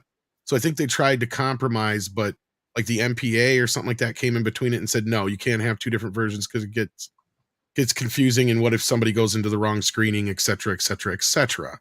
But they did do the PG-13 version of Deadpool already, of Deadpool 2, and it flopped horribly. Nobody went to see it, even with additional footage. So on that note, no, I don't think Deadpool, I don't think it works. I think you'll completely turn off the fans if you do that. What's the top line for this then, Tom? What's the apex they can hope for? Here's the thing with Deadpool. It is an anomaly. It is not, you can't count it like an MCU film. You can't look at it that way because it's even outside of the X-Men universe, which it actually takes place in, right? It is its own thing. There are people who like Deadpool who don't even like superhero movies. I'm hearing a feedback on myself. Sorry. I think that this movie has a ceiling that we don't know yet. It all depends on how good the movie is. It's going to have a very big opening. Like, this is one thing I've noticed since yesterday is I'll check into the pre-sales of movies all the time. I have not seen a movie pre-sale like this since Spider-Man. So that is good news for Disney in that respect. But I think you guys got a point. Like, does this movie have legs? Like I said, too, in this world where they don't allow movies to sit in theaters for very long. I mean, even movies like Dune, despite the fact that it's on streaming already on video on demand, it's still playing in theaters. See, that's one time where the audience is going, no, we want to go see this on the big screen. But is Deadpool going to demand that? It's not exactly Avengers. It's, Joker was a kind of anomaly, and that also came out in a different world. We got to remember that. That came out in a world where movies still sat in theaters for at least 3 to 4 months. And now that's not the case anymore after COVID. So where are we at with this? This is the thing. I have a feeling at the end of the day, my prediction is if the movie's good, I'll hedge it with that. This could be the biggest R-rated film of all time. Disney needs that. And for Disney, if they could turn around and say, not only we are a family company, but we have the highest grossing R-rated movie of all time, that is something that they would love to have in their cap as far as a feather goes. What a funny world where Disney wants the highest grossing R-rated movie. I mean, Well, I'm not saying they want that necessarily, but just the fact that they can say that, like, that's one of those things where if it was old school Disney, I'd be like, go for it. Good for them. Right. That's what you bought Fox for. Yeah. But one thing, go ahead. Never mind. Nothing. Go ahead. the thing I'll point out here. Yeah. I'd rather hear what you have to say, Mike. I was going to say, but from a branding standpoint, let it be Fox and let it be a Fox thing. But why would Disney, as a company, that from a branding? Look, I'm asking this question from a branding standpoint as the dad of an 11-year-old. I don't want to see a news release that Disney, as a company, is excited and promoting that it's going to have the #1 R-rated movie of all time. What the hell is this? No, I agree with you totally, and that's where I said that, Mike, that this is a mistake on their behalf. They should be running with it like they're Fox, like from day one. What did we buy? They Fox bought from? Fox. Exactly. But when they bought Fox, they should have just let it keep going the way it was, and then just adjusted things as they went along. They should have left it as its own entity, soaked up whatever IPs they wanted, deal, with the Star Wars and X-Men stuff, fine. But at that point, let Fox do its thing. They had talent behind there. They were making money. The reason the people sold out was because what's his face? Murdoch's getting older to friggin' hills, and he wants to get out while the getting's good because he saw the writing on the wall that everything. I don't know, Tom. He's like Warren Buffett. He never ages, apparently. Well, that's all the baby feet. Well, I'm not going to say the word, but you know what I'm saying. That went places real fast. Yeah, but no, Mikey's 100% right. What I was saying though is in a let's just say in a hypothetical situation, had Disney not screwed their brand, right? Because I brought this up many times before. Disney used to be when you say, "Oh, it was Disneyfied," they'd be like, "Oh, that means it's been sanitized. It's going to be very kid friendly and family friendly." But now, if you say it's been Disneyfied, that means somebody's possibly going to get, and not only that, it's probably going to be a dude doing it. Okay, so that's what I'm saying. We are at a point now where Disney itself is almost practically R-rated. So Mike's right. This could have been a point where they could have tried to deviate again and go, okay, we need to put all this political whatever nonsense over here under Fox, under the R-rated banner, under the Fox Searchlight banner, to where it's, stuff for the indie market, and stick with what we do best over here at Disney, and that is keep everything safe. There's a reason those boundaries were put in place by Disney. He may have seemed like somewhat of a tyrant, but he knew what the heck he was doing. And Lasseter was his next incarnation as far as I'm concerned. He knew what you could and couldn't do with these things. He knew the type of quality and level of quality that you had to put out. And regardless if it was as, cookie cutter as could be and as sanitized as can be, that didn't matter. Why? Because parents would just, this whole channel exists for the simple fact that Disney used to be a brand that you could go to the theater and know you were going to get your entertainment value out of it, and your kids weren't going to get some sort of thing on the screen they weren't supposed to see or hear. Right? That was what Disney at least could guarantee you back in the day, and you can't anymore. With this being, though, is if they were sitting in a board meeting and somebody was giving them crap for that, they could say, yeah, we are Disney, but guess what? We also got Fox over here where we got the highest grossing R-rated film of all time. Now what? Unfortunately, they're so sullied on the other side of things anymore. That is not going to be anything for them. Right? That's the sad part of this whole thing. Fantastic analysis. Tweet up on the screen. Please. But yeah, I do have to run here soon. All, but yeah, I'm curious what else you guys think about this before I do run. Yeah. No, Tom, I'm so glad to hear everything that you just said. This tweet from Scott Guston, who's one of those guys that knows a little too much about Disney before it happens. But I look at this logo right here at the top, and it says Disney. And there are things that I wouldn't say on a stream that are on this list right here. They are throwing everything they can at the idea that they are a fully functional film studio, and they want it all to be associated with Disney because they're trying to turn Disney into an empty vessel that they can just put anything. They want it to be synonymous with entertainment rather than synonymous with family entertainment right here. Deadpool, Alien Romulus, this film from Searchlight that I'm not going to say the name of. It's just, what sticks out to me, there's a world at which this is what Touchstone was for. So go ahead, Tom. No, I just want to say the only thing that stands out to me is that there's only 3 original projects on that entire board. That's a good point. Every other one of them, or 4. I'm sorry, 4, maybe 4 or 5 at the most.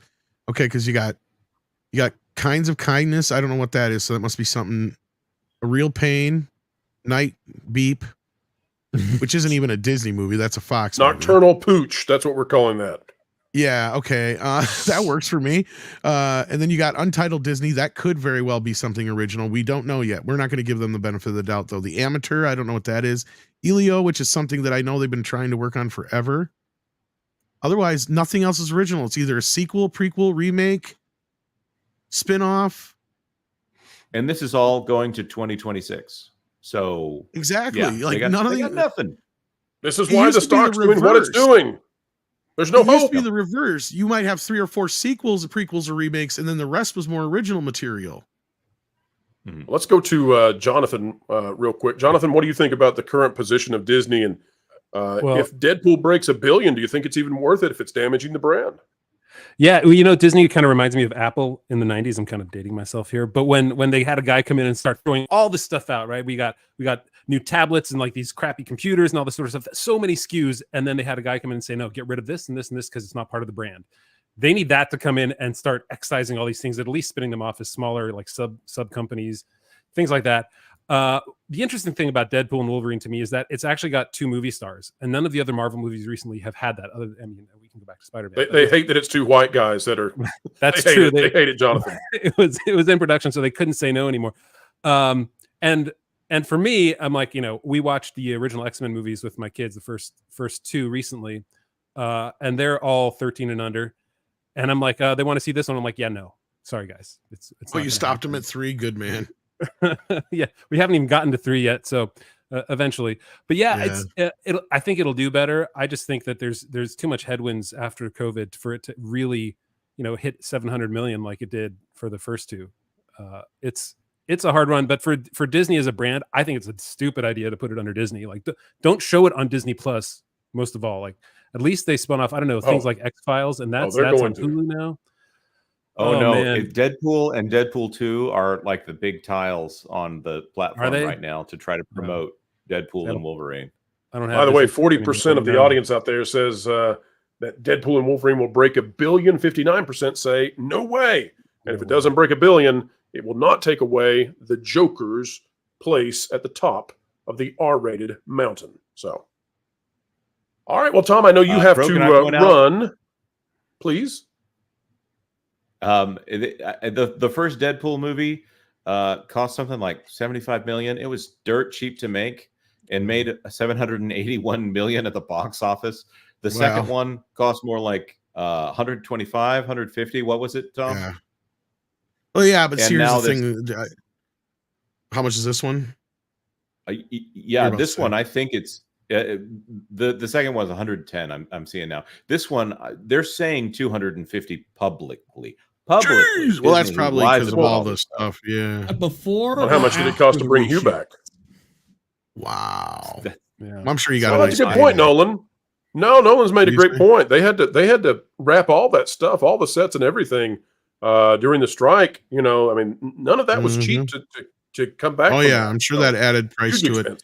Well, and the thing that they learned about Deadpool was, as much as they like to brag about how much they kept the budget down on the first one and all that business, they got sued afterwards. People forget about that because they didn't pay their special effects people.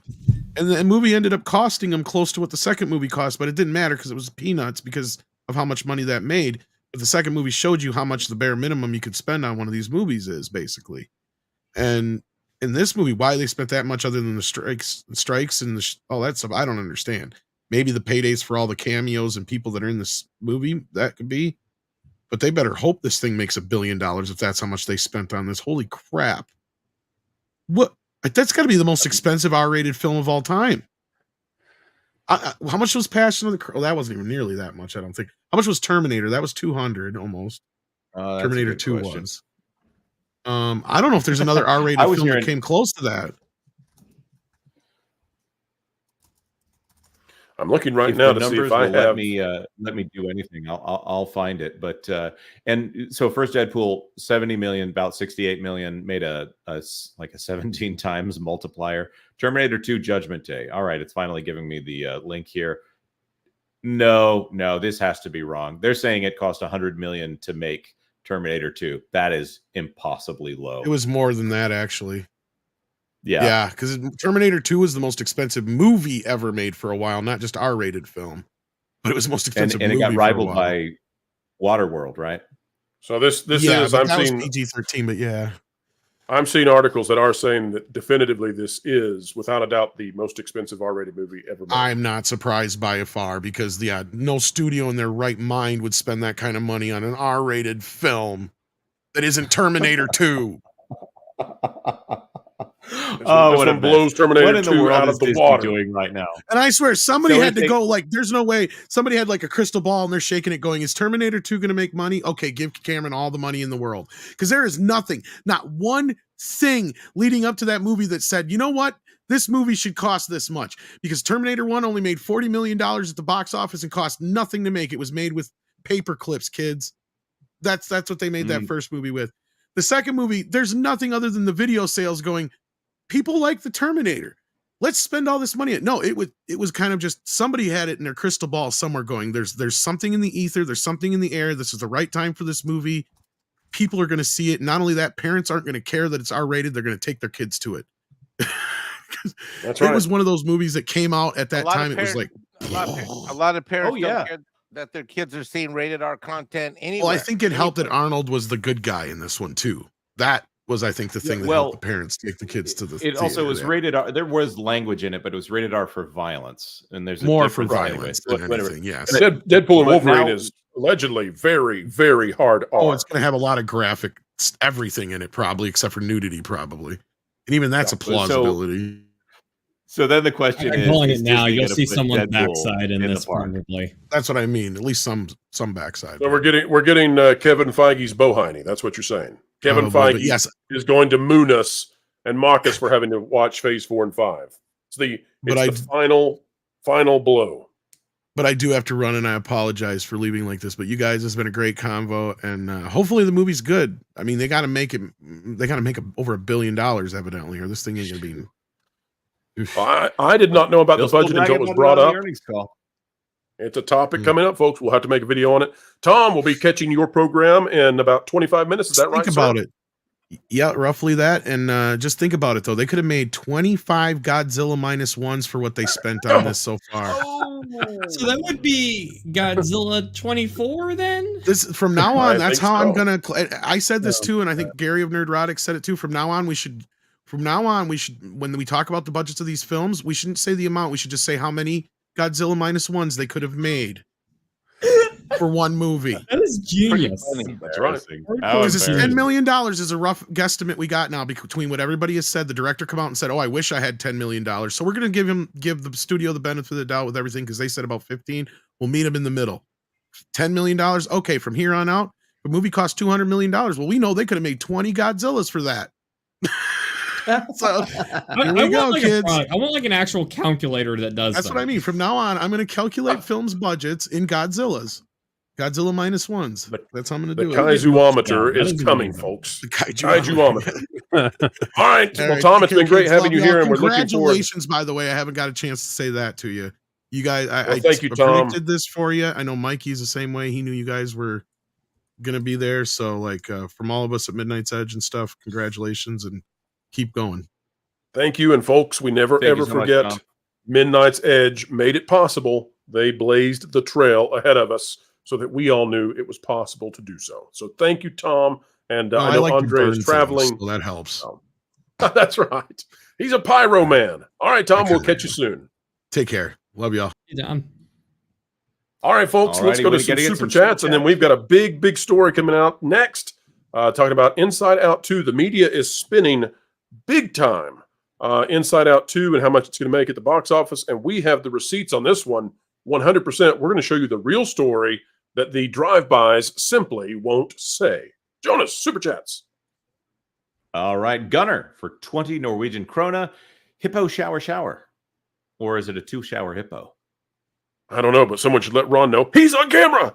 Welcome aboard, Ron. Oh, hi, everybody. Congratulations, bro. Oh, my gosh. Thank you. Yes, I was trying to join the chat there. Welcome aboard, sir. Welcome aboard. 70,000. That's incredible, but boy, you deserve it. I can't wait for 100 and 200 and 500 and 1 million and so on and so forth. And the milestones, they are coming for you as well, and we cannot wait to see them. Thank you so much, Ron. Thank you for letting me come in. I know I've explained I have a lot of busy stuff going on, but I wanted to come in at least for a few minutes to congratulate you. Well, I think you will be well suited for the Inside Out 2 story we're going to do, and if you can just hang around for that, we'll get your take on it, and then we'll let you stroll on out. All righty. Kathleen Morrison, member for 13. Lou Buckaroo Banzai, Heart, Lauren, it's wrong. It's a great film. I'm going to make sure that Lou gets that one. Lauren, is wrong. Not Lauren. Poor Lauren.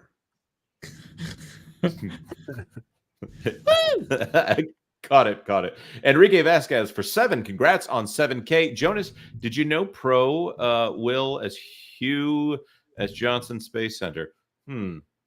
Pro, what is your favorite voice to imitate? Also, your Spanish is muy excelente. Bueno, antes del voz, yo quiero decir gracias a ti. And then favorite voice, probably Donald Duck. I'm bullet. I'm so excited. There you go. He's a regular. Hope it was understandable. The duck isn't always.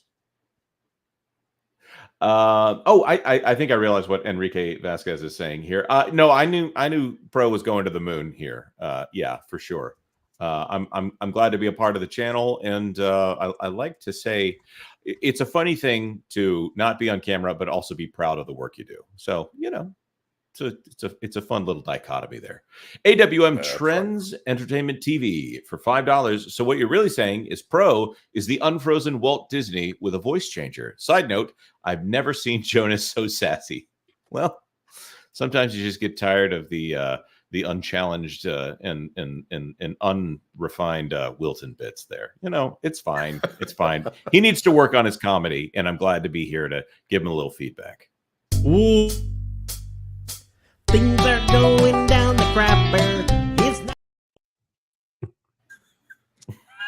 not Sutton Creek for $2. The Pro 9000 needed a reboot. I think I might need a reboot myself, by the way, here. But let's get through the super chats first.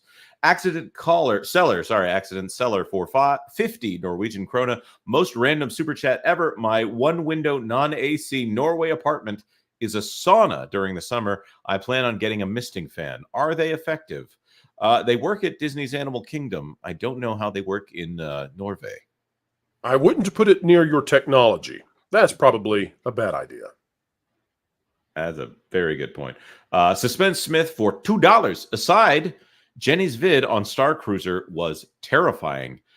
It was eye-opening even for me.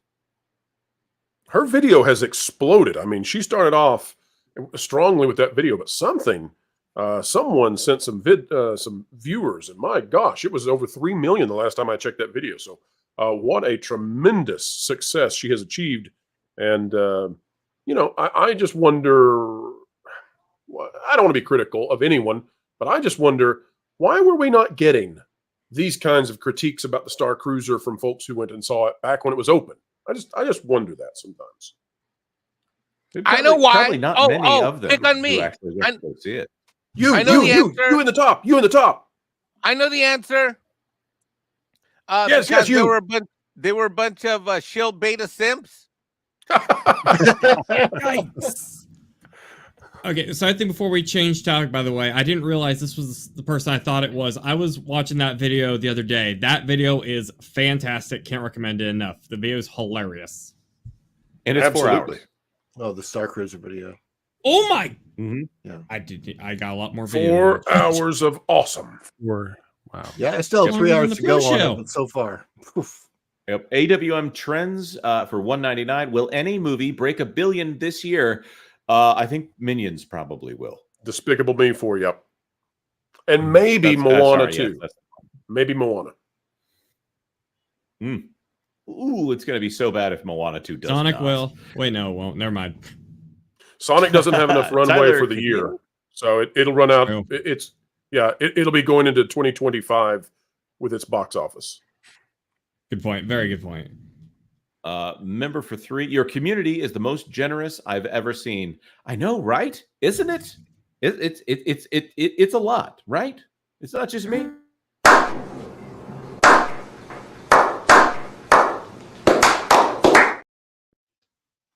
That's what we say about our community. The best on the internet, flat out.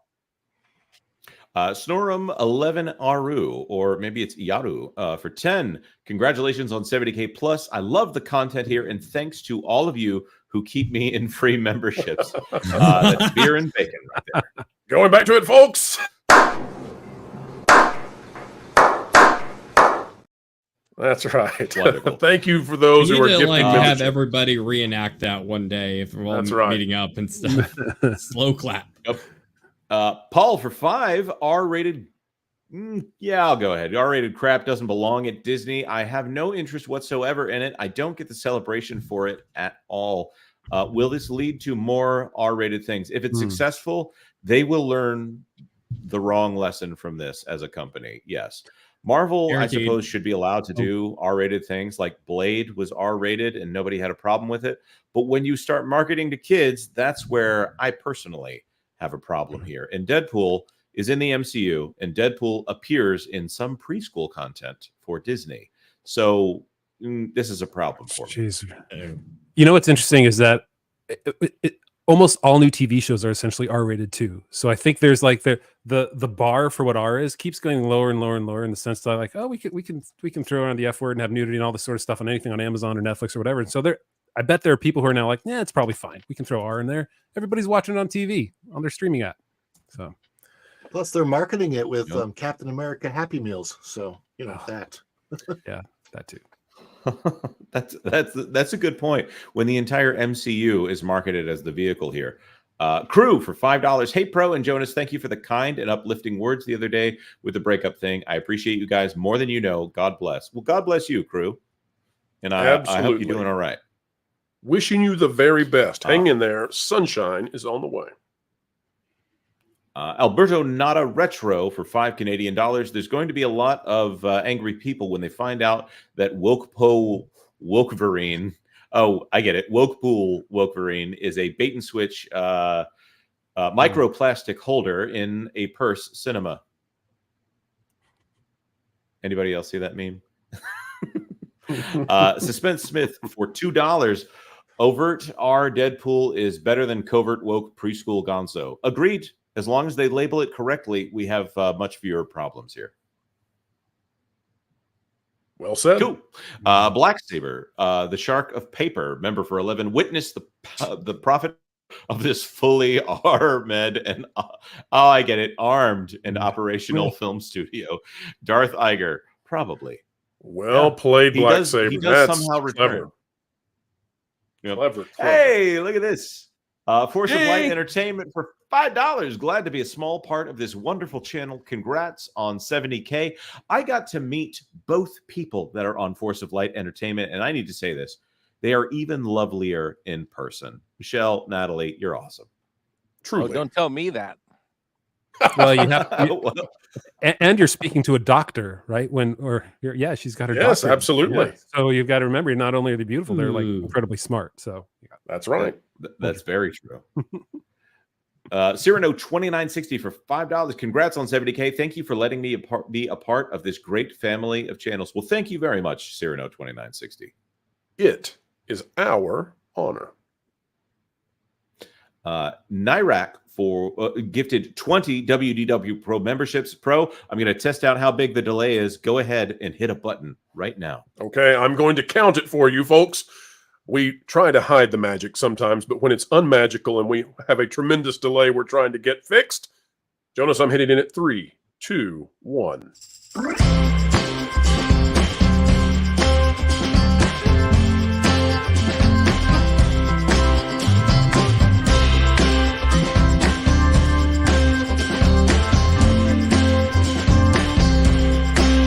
Perfect. All right, folks, and joining us on the flip side of that celebration is the one, the only, the effervescent Lorena Creole. Welcome aboard. Woo! Hello, everyone, and congrats, Pro, on 70K. I'm so proud of you. Well, thank you so much, and I think Jonas is attempting to fix the tremendous delay that existed. Let's bring him back on and see if we are resolved. Jonas, are you resolved now, sir? I am resolved no longer to linger. Yes. Are we doing super? Continuing on with the conversation here. Well, I think we should go to the next topic, and then we'll bring up the super chats in just a moment. Before we do, though, I know that Ron, you are going to need to run after this next story, and I don't want you to get out of here before that happens. Lorena, Ron we had some guests on before who did a little dance. Would you two be interested in perhaps participating in said dance with a brand new song that I think you'll both like? All right, let's do it. Okay, now before we play the song for the folks out there to enjoy your disco moves, let me just say, folks, that there's an animatronic down in Disney World that has not worked in a long time. Ron, are you familiar with this gigantic animatronic? Am I now or Yeti? Animal Kingdom. Do you know about Yeti. this giant? Disco Yeti. Oh, Disco Yeti. Good call. I have personally touched Disco Yeti. Actually touched it, yes.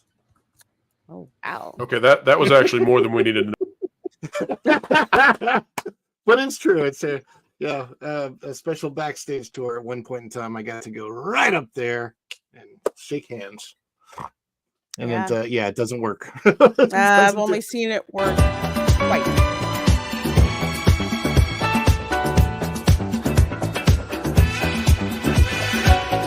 Can't tell you when the last time was that I could move. I feel like I should be in the Soul Train line.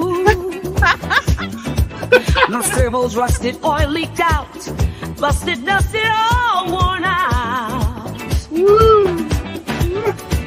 But I've got lights, I've got grills, even when I'm standing still. When I'm standing still. See all the disco flex happening.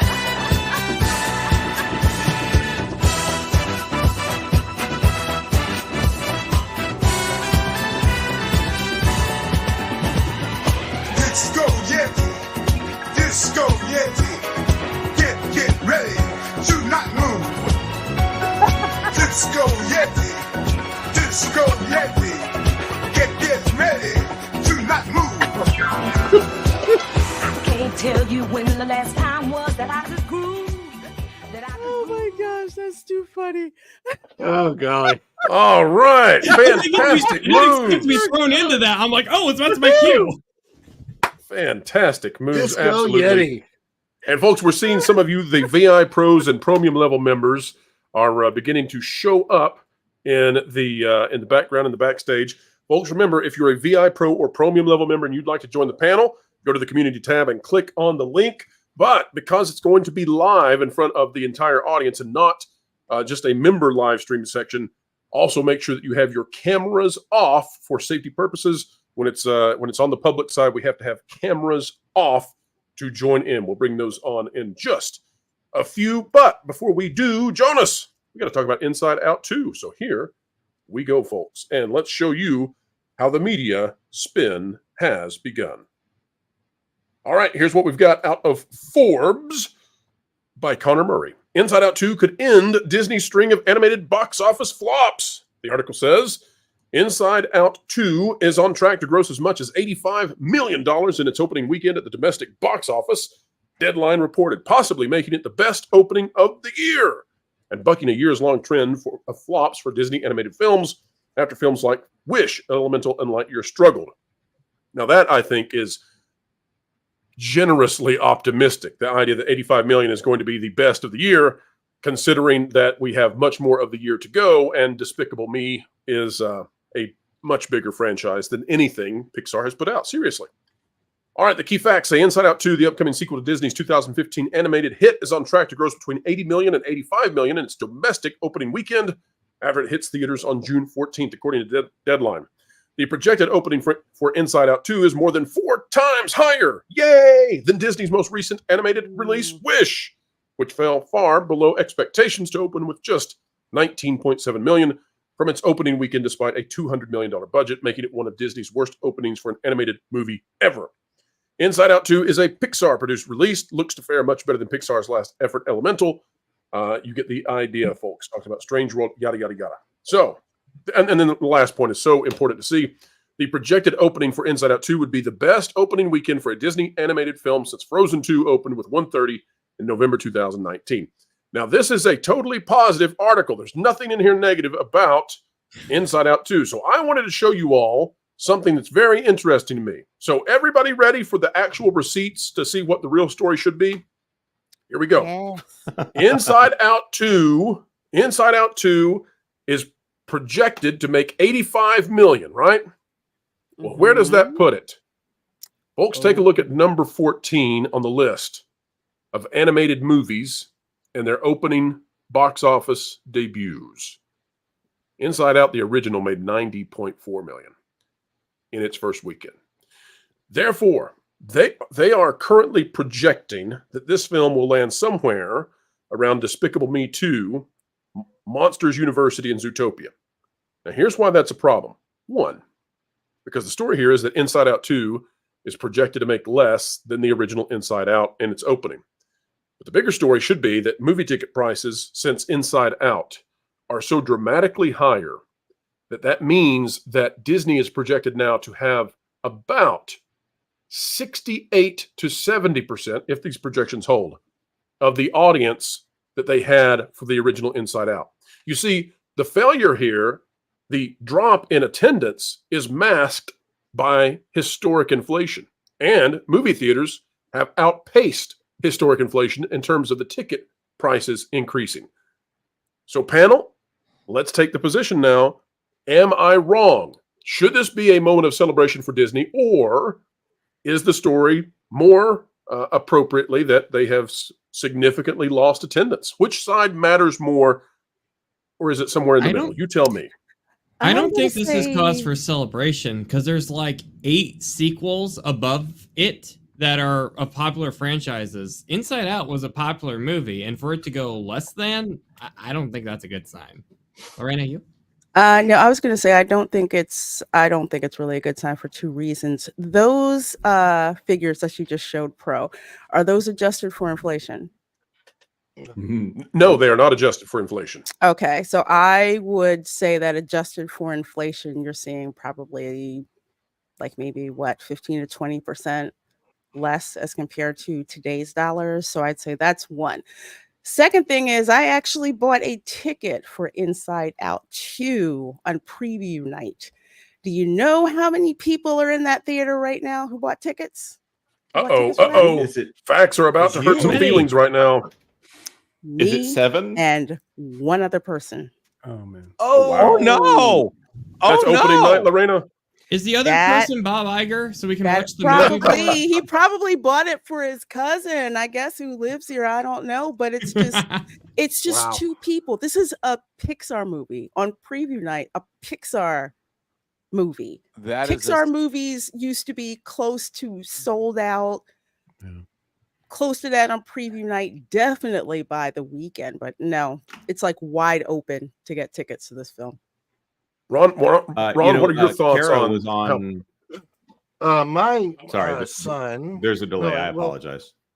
You're good. My 11-year-old son loved Inside Out when it first came out, but again, there's a huge gap. He was 6. 6 and 11 are 2 very, very different ages. So, first of all, the young audience has changed so much that might make a difference.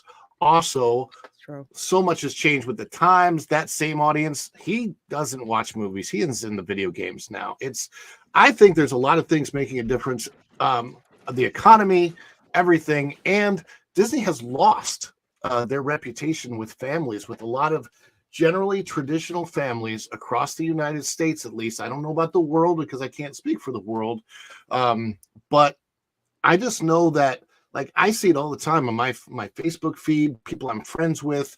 Yes, I'm friends with a lot of Disney lovers, pixie dusters, all of that. I have friends across the board, but some people are just, hey, I'm done. I'm fed up. No more Disney for me. And it's not a small amount of people. It's a significant number of people just in my small group. And if you multiply that across the country, I think that they're in trouble. What I would say is 85 million being a good thing is a great spin for them to put on it, but that's all it is, a spin. Yes, absolutely. And this is, I think, tremendous spin. They want to make it seem like a win-win-win, and then you compare it to the former, the first movie, and you say, wait a minute, back when movie ticket prices were something like 2/3 of this cost, you guys outperformed the sequel. How can that possibly be? Someone, though, who always outperforms is Mexican Iron Man, and Mike needs to go to another very important endeavor. Mike, thank you so much for stopping by for the 70K celebration and for your very generous super chat. Thank you for all you do, sir. Well, thank you for having me. And real quick, Andre was not able to make it. He's traveling through Frankfurt right now, and he didn't get to the isn't able to get to the hotel and get internet in time to be on the stream. But I did connect with him earlier. He told me to tell you congratulations. He's very proud of you and all you do. So congratulations, well, fantastic, Andre. Thank you so much, Mike, and we do appreciate everybody at Midnight. I'm not doing no sexy dance on the way out, just so you know. No sexy dance, no sexy dance. The audience could not handle it. Thanks for having me. I'll see you guys later. Bye. See you very, very soon. Jonathan, your thoughts on the box office and this idea that perhaps we've disrupted the pattern of people going to see movies now? Yeah, I'm with Ron on the idea that I think the biggest problem isn't even the ticket prices or less people going to the theater. It's just the zeitgeist around Disney is not good, right? Everybody's thinking like Disney. One, every movie's been mediocre, but two, like you, Ron, everybody in my immediate group is not buying into Disney in any way, right? We don't want it for our kids, generally speaking. We don't want it for. We're not going to recommend it to people then. And so not only are they losing the people that are going to the theater, they're losing any conversations around it if it is a good film anyway, because we're just deciding not to go see it. So the groundswell of people seeing it is diminished just from the sheer fact that, half the country doesn't like Disney anymore. At least that's what it seems like to me. And I think that's their bigger problem right now. Absolutely. I think you're exactly that out, by the way. Yep. Yes, and the polling too. Don't forget the Axios Harris poll that found that Disney is one of the most disliked companies on planet Earth, and that's been because they put themselves into a very partisan situation. And I think folks are going to probably wait and see. Lorena, this idea that you only have one other person in the audience right now for the premiere night, for the preview night, I think that's probably because families are going to wait and find out, is this woke? And then they're going to find out whether or not they're willing to go and take their kids before they don't want another Lightyear. They don't want another Strange World situation. Yeah, I 100%. Yeah, I 100% agree. Camera Girl, who was raised on Disney, diehard Disney, loved Inside Out, just like what Ron was saying. It's like a difference between when she saw it when she was like about 8 and Inside Out 2, she has zero interest in that whatsoever. She doesn't feel like Disney appeals to her at all the way that it used to. And you're right, families cannot trust Disney blindly the way that they used to. So they're waiting for other people to go and see the film and see what happens. But kids who will say young adults who are like Camera Girl's age, they're thinking about anime. They're thinking about anything from Illumination or DreamWorks. They are not looking at Disney. Absolutely. It's Tinkerbell's fault.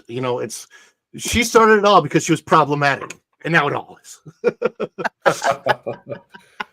Ron, what do you make of that too? Because I think that does feed into the Tinkerbell situation, feeds into this movie idea, right? Because Disney has different values than the average family out there. And so we've done a report here on the channel in the past about how back in 2022, Tinkerbell was identified as a problematic character, couldn't have families meet with her. Now she's been removed from the Disney parks. What do you make of this company and where their values currently are?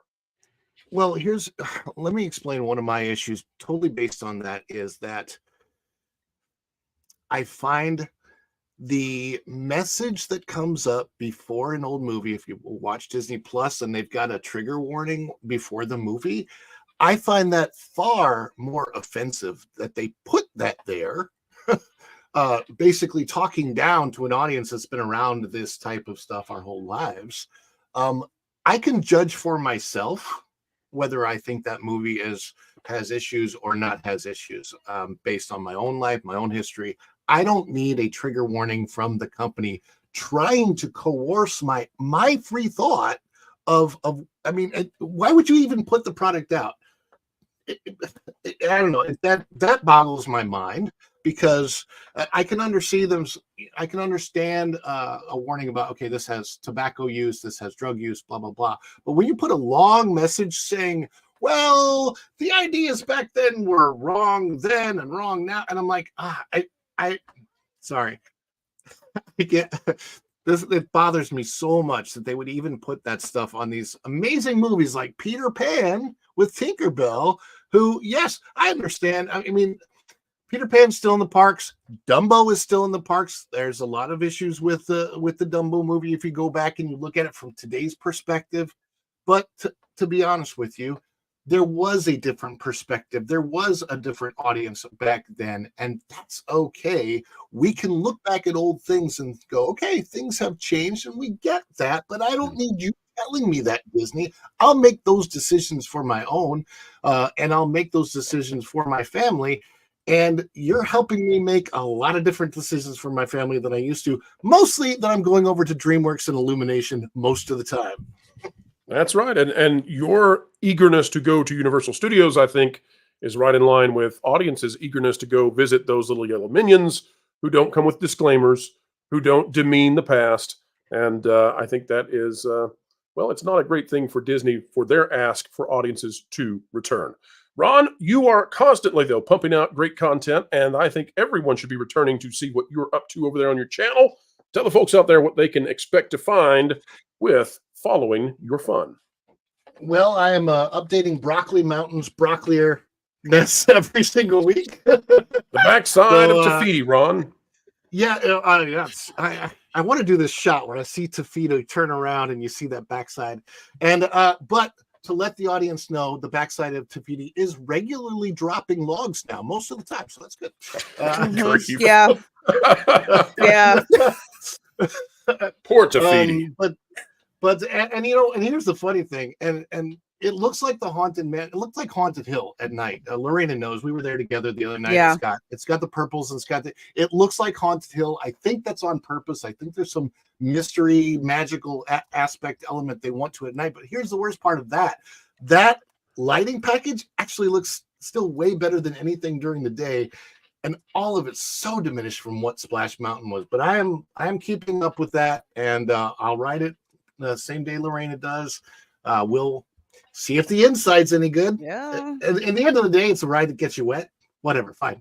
And so I'm keeping up with that. And then I did a challenge the other day at Epcot to see what all I could get done in 90 minutes. I actually got a lot done, except you go watch the video. It's really funny. I don't know if you've seen it yet, Pro, but I've never had a ride stop on me, power down, and actually reboot like a cell phone. Like, oh, there's a problem with the ride like a cell phone. We're going to reboot it. Yes, the Three Caballeros Grand Fiesta Tour actually rebooted while I was on it. I've got it all on video, and it's on the channel. So that's up there in my 9 Things in 90-Minute challenge. Good show, Disney. Good show. Oh, my goodness. And the smell is that awful smell is not just at the backside of Tafiti or the front side of Tafiti anymore. The smell is also at the other side of the park around, I guess they call it World Discovery now. So they severely messed up the. Yeah, it stinks. Yeah, they severely messed up the sewage issues at Epcot when they did all this work, and they're going to have to tear up a lot of stuff to fix this because it's unbearably bad. And Ron, you think it stinks now? You wait till the end of July and the first half of August. Oh and my it's God! Oh man! Yeah. So, hang tight. Yeah. So I mean, I'm keeping up. You know what? And here's the thing. And you know this, I'm a Disney fan. I want it to be good. I'd love to be a pixie duster, but the pixie dust is just not there anymore. Pixie dust smells. It does. I don't know what dust that is. And it's not the regular Florida water smell. It's not that. It's not sulfur. No, it's not. Well, maybe it is a different kind of sulfur. Jonathan, you had a thought? Well, no, I'm in the same boat. I love Tolkien, and they just keep screwing it up, and the smell is getting bad the more they jump into it. So yeah. Well, Jonathan, we're about to hit a topic that you're going to love, but we got to say sayonara to Ron. Ron, you take care, and we'll be sending folks your way real soon. Thank you so much, and again, congratulations on 70,000. I'm looking forward to 80, 90, 100, and so on. That's right. We'll see you. Thank you, everybody. We'll see you, man. Ciao. All right, folks, we will very, very soon be pulling up more super chats. We appreciate everybody who's sending those and celebrating 70K with us today. But we do want to hit this news before we potentially lose Jonathan, and that is we've got some folks out there who are unhappy, Jonathan. And this is on the website, which you redesigned and programmed for us, and we're so thankful for that. But take a look at this article by John Trent. I think you know this guy. Bloomberg video game reporter Cecilia De Anastasio bemoans YouTubers eating away at journalism's mind share. Now, I don't know about you, Jonathan, but this seems creepy to me. The term mind share sounds authoritarian in all the worst ways. Let's read the article. It says, Bloomberg video game reporter Cecilia De Anastasio, who previously worked at Kotaku, a bastion of truth, folks, bemoaned the fact that YouTubers are eating away at journalism's mind share. Gosh, that's a terrifying term. She bemoaned this fact following the news that IGN Entertainment acquired the Gamer Network, which includes a number of video game websites, including GamesIndustry.biz, Eurogamer, Rock, Paper, Shotgun, VG247, and Dicebreaker. Not only did they outright acquire these websites, but they also acquired shares in Outside Xbox, Digital Foundry, and Hookshot. Hookshot operates Nintendo Life, Push Square, Pure Xbox, and Time Extension. IGN Entertainment did not acquire Popverse or the UK-based events EGX or MCM. Following this acquisition announcement, Jeffrey Rousseau detailed that he had been laid off from games industry. He posted on X, "Hello, folks. I've unfortunately been laid off from GI Biz, and I'm fine, really. I'm open to new work opportunities. If you require the skills of an award-winning reporter journalist with a focus on marginalized voices and B2B writing, please consider me. Also, great humility. I'd appreciate it." De Anastasio reacted, saying, "Jeffrey has quickly become my go-to source for fast, business-focused games news. Absolutely wild decision from games industry new owner IGN. Was also shocked to see they laid off Brendan Sinclair, whose games businesses and analysis and features are appointment reading." And this is where we get into the part where she's unhappy. In a subsequent post, she added, "A strong games press is especially important as the lines blur between gaming and social media big tech. There are so blanking many stories to write. These senseless layoffs are especially painful as reactionary YouTubers with no journalism training eat away at journalism's mind share." In other words, Jonathan, you didn't go to an Ivy League. You didn't do all the hoops that you're supposed to do. Jonathan, I wasn't taught at the Church of Woke. Jonathan, are you crying tears for this woman? Are you crying deep, deep tears? It's the same thing we heard when, like, oh, bloggers, they're going to take over and there's going to be no real news. Well, it's kind of nice to hear what real people think about things. And these journalists aren't the ones playing the video games. We are. We're the ones that actually want to like these video games. And they're there usually to create a message, to tell us the right way to live life. We're not journalists, right, Jonathan? We're not journalists. No, we can't. No, they're not journalists. They're not journalists. No, they're not. They're preachers for their own. Yeah, that too. Activists, agitators, regurgitators, proselytizers, propagandists. That's what drove the audiences away. They're inauthentic. If they were doing a tremendous job, then they could have just migrated to YouTube and made that be a part of their portfolio of coverage. The fact that they can't is driven by the fact that they're not part of the community that they're supposed to be covering. And not to mention, it brings up big tech right there. Sorry to interrupt you, Jonathan. But they bring up big tech, like how it's getting blurred. You guys were literally the voice pieces for big tech, and you're complaining about big tech. Sorry, continue, Jonathan. No, I was going to say there was an article this week that came out with the CEO of the Embracer Group's Middle Earth and Friends subdivision now that's creating all the Middle Earth things.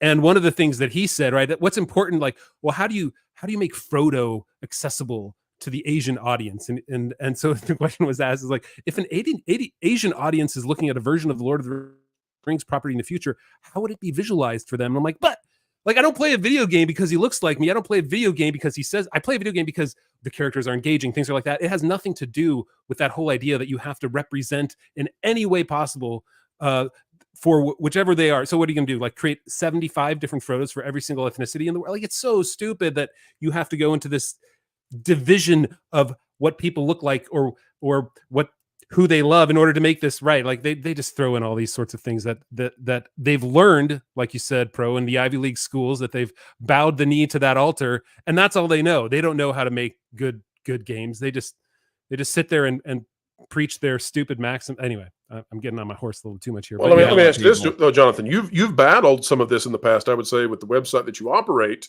What have you seen in the past in terms of sort of this elitism that punches back at folks who are successful in spite of not being part of the party? Well, I think part of it is that they make things up, right? They will create straw men all the time. And so, I've been doing Lord of the Rings websites, for the website, theonering.com, for 25 years, since 1999. And there was a whole groundswell of people that people hated Ian McKellen because he was gay and like all this sort of stuff. And they make things up. And it wasn't until 2021 when I sort of kind of finally was like, okay, my kids are older. I have time. I can get back into this. And these journalists were making things up about how, like, with the Rings of Power coming out, like, we have to do all this because back in 2003, there was a huge groundswell of people who didn't want Ian McKellen because they were gay. And I'm like, no, you can go back to our message boards. We had over almost 4 million posts over a couple of years on there. Shut down now, but there was nothing there about him. Like, nobody complained about that. And so they create these straw men. These journalists, that's what they do, right? They will create these straw men and then just burn them down, toss them down, because they don't actually deal with the real things that are going on in these games, which is throwing in your own, throwing in your own morals into it, or not even morals, right? The direction toward a utopia you want to exist, right? That's what they're throwing into there. And so, you have to essentially take them down and say, like, no, this isn't true. Here are the facts. And that's all you can do. You got to throw, I hate the whole thing, like, facts don't care about your feelings, but they're throwing their feelings into it. And I just like throwing back the facts at them. And that usually wins the conversation. Very well said. Lorena, Nolan, any other thoughts on games journalism? And as you ponder what you might say, let me show you what one person already said. This is a fantastic response from Stuttering Craig. We've had Stuttering Craig on the channel before. Of course, running side scrollers. Yes, fantastic. Says, Cecilia, we've never met. But for you to honestly think that video game journalists have journalism training is legit laughable. In my nearly 2 decades of experience, most have never been in a journalism class or know the ins and outs of true journalism. The vast majority are glorified bloggers with access, and that's it. Lorena, Nolan, any thoughts about the elitist idea of gatekeeping and preventing successful folks from being successul?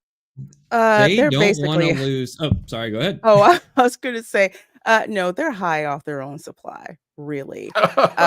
They really are. They somehow think that they are the gatekeepers and, almost like the guild, so to speak. We know what journalism is, and we are the ones to tell you what journalism truly is, and how dare you question us about that, when the simple fact of journalism is you're reporting the facts.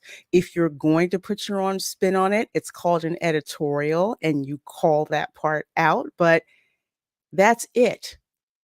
There's no degree that you have to quote unquote be a journalist. I mean, I'm pretty sure if you go back, and I'm really not that old, but if you go back to like the newscasts and like the radio casts of like the 20s, the 30s, and the 40s, did they have journalism degrees? Nope. Asking for a friend. Yep. And a degree does not show how competent you are at your job. Think about it. Take like Stuttering Craig, for example. I've been watching him since I was a wee little one. Like, he was one of the first ones I actually ever watched. And these people lived and breathed video games. Video games are their life. You see it on all these people. Like, it's on their walls. They own every system. They can tell you everything about Koji Kondo, Miyamoto, all the people who worked on these games. And for these people to come around, they're not upset because it's just because, they're taking pieces of their pie now, or really getting back the pie that these journalists stole from the gamers in the first place, the voice of the gamer. They are upset because they've lost the narrative and they don't care about games the same way these gamers do. If you go to a video game convention, like, a majority of people would be really happy with like the opinions of the gamers. And these people, they reflect, Twitter and X. Does anybody like these places? No. What do people like? Video games. That's right. Well, it's an interesting conversation. We'll keep following it. It's one of those issues that I'm impressed that anyone wants to gatekeep. The idea that I'm a real games journalist, but folks out there have to find their elitism from somewhere. And folks, we don't have any elitism here because we know we're just the same as you out there, and that's just groovy with us. It's time for Super Chats, but before we do the Super Chats, I'd like to bring on some of our VI pros and premium level members who wanted to be a part of the panel. And for the very first time, folks, being on a live show in front of a live audience, not with the member side of things.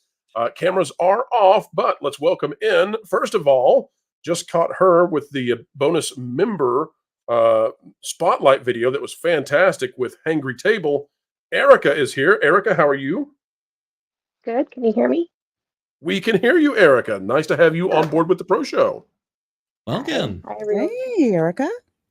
Hi, also wanna Lorena. say hi. Nice to meet you, sort of. Thank you. We also want to say hi to Lester from the Skeptic Tank. Lester, welcome aboard. Howdy, guys. How are y'all doing? Happy to have you with Good. us. Very good. Thank you. And folks, he needs little introduction because we've already played his theme song. Please welcome Space Dave 2000. Good day. How is everyone? We are happy Good, to Space be Dave. flying with you, sir. And finally, folks, a genius in the making. Please welcome Jeremiah to the panel. Hello, Jeremiah. How you doing, guys? Good. Hey, Having a bro, I got wonderful something to tell you. time. Please. You know, it's good to be a Godzilla fan, especially when Godzilla X Kong has beat every other legendary film as effectively Tuesday night. So it finally beat Skull King Island. So everyone want to cheer for our favorite Godzilla Lord? Yes, it is finally doing. So we won. Fantastic. And Godzilla is a strong franchise right now. 2 very successful films and a sea of forgettable franchises that are falling down rapidly. So kudos to the kaiju that is Godzilla. All right, folks, let's get to the super chats real quick. Here we go. We have Crew for $2. Crew for Jonas is $2. back. By the way, congrats on 70K. Well deserved. Thank you, Crew. Thank you. It's a neat echo. Nyrak for $5. Also, WTB, a pro polo, simple and casual. All right. I think this is a fashion thing. So we need one. I don't know much about that. Also, Lester San Jose from the Skeptic Tank gifted 5 WDW Pro memberships. Thank you so much, Lester. I know that guy. Yes, Lester. Yeah, he's right there. I see his face. That's right. Thank you, Lester. Thank you so much. Thank you. John Platt, member for 1. Hail, pro guest hosts and the mods and chats. Yes, thank you so much. The mods have not gotten enough praise today. They're amazing. Fletcher Williams, Olaf Van S. D-Bud is not able to help us out this week, but he usually helps quite a bit. Joshua Hammond. We got a lot of assistants here. Am I neglecting to say anybody's name here? Of course, the mod of all mods, Mr. Mexican Iron Man. That's right. But I am overjoyed Torgo the White. with the wrenches that are out there doing such a wonderful job. Yep. Torgo the White, member for 9 months. Get 70K'd, pro, you stinky big ought. Wait a minute. Is that an insult? I can't. Egg-sucking piece of gutter trash. Oh, I just figured out what that was trying to say. I thought this was saying something about the number 0. Bucky Cat for $10. Did you see where Amazon is rebooting Time Bandits? Looks like a rehash of the magical creatures from Snow White. Yeah, I think Taika Waititi is in charge of that one.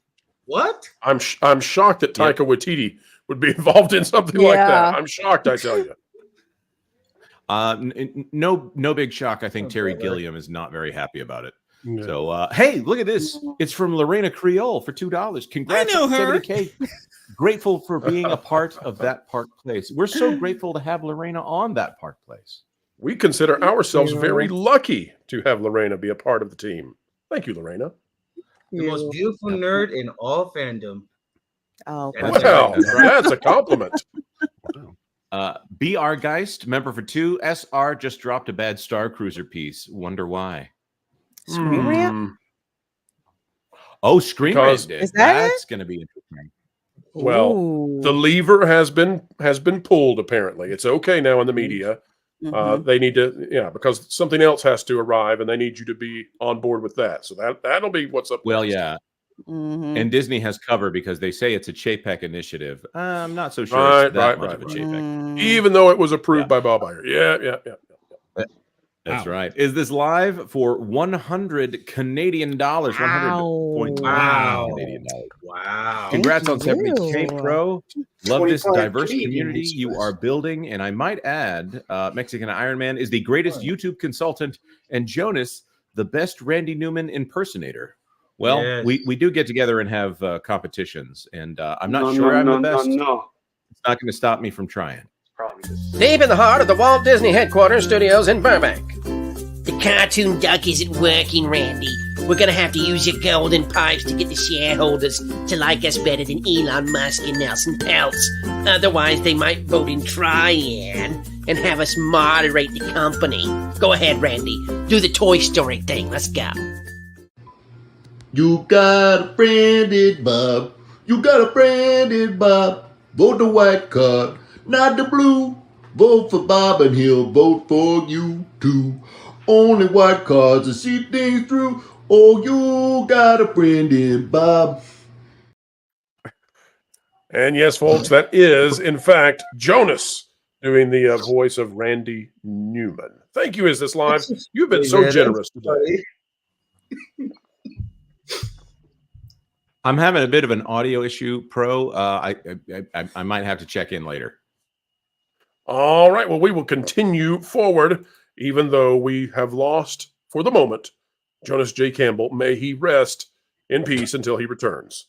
All right, folks. And again, thank you, Is This Live? You've been so generous. Aurora Uplinks, member for 10 months. Movie pitch. A tired and worn out man who has worked his job for a company for years gets fired, despondent, and looking at a shrinking savings.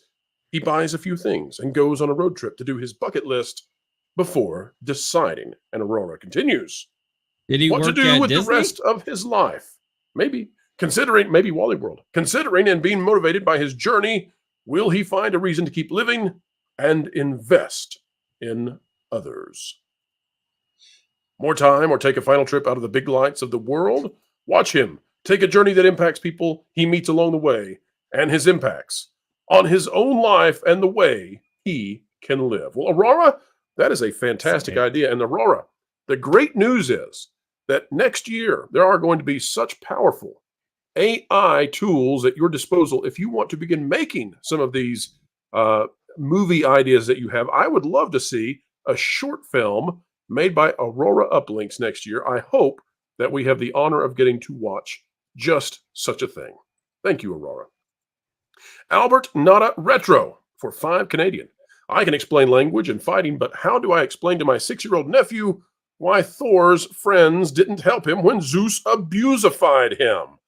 Well, something about the patriarchy, I'm sure, but I would prefer the 6-year-old not know anything about that argument. Jonathan, any thoughts on that one? No, I don't need, I don't see any Disney movies of this because of Thor. The most recent No, Thor this was they wanted to have Chris Hemsworth's Bohunkus on the screen, so they needed to wait. Oh, that's right. That's yeah, and put it in the trailer because they I saw that in the trailer. Yep, we've got MH for $39.99 South African Ram.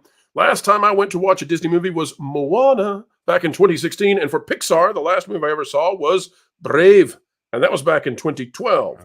Sadly, I saw the writing on the wall a long time ago. Yes, once they kicked out Lasseter for hugging too much, we all knew that if they didn't like Danny Tanner, they were not going to like you very much either. Continue right along. We've got Nom de Plume for $1.99. Games journalists are neither gamers nor journalists. That's correct, Mr. de Plume. They're journalists. You got it. Paul for $2. I read that Paper Mario went woke. Is it true? Well, we're actually waiting to find out.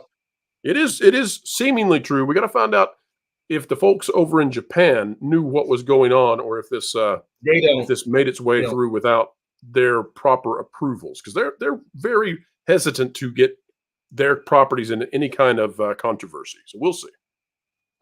We've got RIP Bad Wolf, who says, member for 5 months, just wanted to say hi, switching between you and DC. And, well, we're happy to have you, and we're also cognizant of the other shows that are going on. And we appreciate folks being here for the 70K. Not every Thursday are we here doing what we're doing today. And then we have George Watts for Canadian $6.99. It would be great to see Doomcock on your show. Yes, we'll have to see if we can get a connection, between the super secret Sunny Somewhere USA studio and the center. On the center of the earth. Exactly. Wait a minute. Is Doomcock here? Is that Doomcock? I don't know. No, I'm just playing. I almost sounded like you did that. It did. It did. All right, folks, let's go to our final topic for the evening. And I'm looking forward to getting the opinions of our VI Pros and Chromium level members. I have to tell you something. I do a lot of digging up on my own, right? I'm in Tokusatsu, which is Gods and all that, right? I came across a rumor. I mean, thing, and I think I need you to look into it. Hasbro apparently wants to give anything that is not Transformers or G.I. Joe or Mask off to Playmates. Now, they will still brand them, but Playmates will be making all the toys. So what would that be, including that it's not Transformers or that? Anything that's Disney. And that's also Power Rangers toys. So I'm thinking, why would they do that? Well, they're bleeding money with Disney, and I don't think they want to be working with Disney anymore. So, and also you have this big thing going on Paramount. I'm like, oh, that's right, Paramount's up for sale. So that would also mean they have to show a good record on the books, and that way it would look best for Playmates and Hasbro to play best right now because Paramount's up for sale. So if you could look into that and see if you can dig around, find out any more, I would please appreciate you to do that, please. Be happy to do so. We'll put that on the list. All right, folks, it's time for our very last topic of the evening. This one out of the Hollywood Reporter by Pamela McClintock, who we greatly enjoy. What happened to $100 million box office openers? And this ties right back into what we were talking about earlier about Inside Out 2, as well as, I think, a question that hangs over the head of Deadpool and Wolverine. Yes, studio and theater chain executives knew this year was going to be a challenge amid major tentpole delays. But May is already a historic flop. Even the Fall Guy is fleeing for home early. The article says no one could blame the box office for needing an imaginary friend right now. For the first time in more than a decade, excluding the worst part of the pandemic, no movie opening during the first 6 months of the year has come close to hitting the $100 million mark in its domestic launch. In 2023, for example, 3 films had accomplished this feat by the time Memorial Day rolled around, including the Super Mario Brothers movie, which debuted to $146.3 million in April, on its way to earning $1.36 billion worldwide. To date, the top opening of the year belongs to the March tentpole Dune Part 2.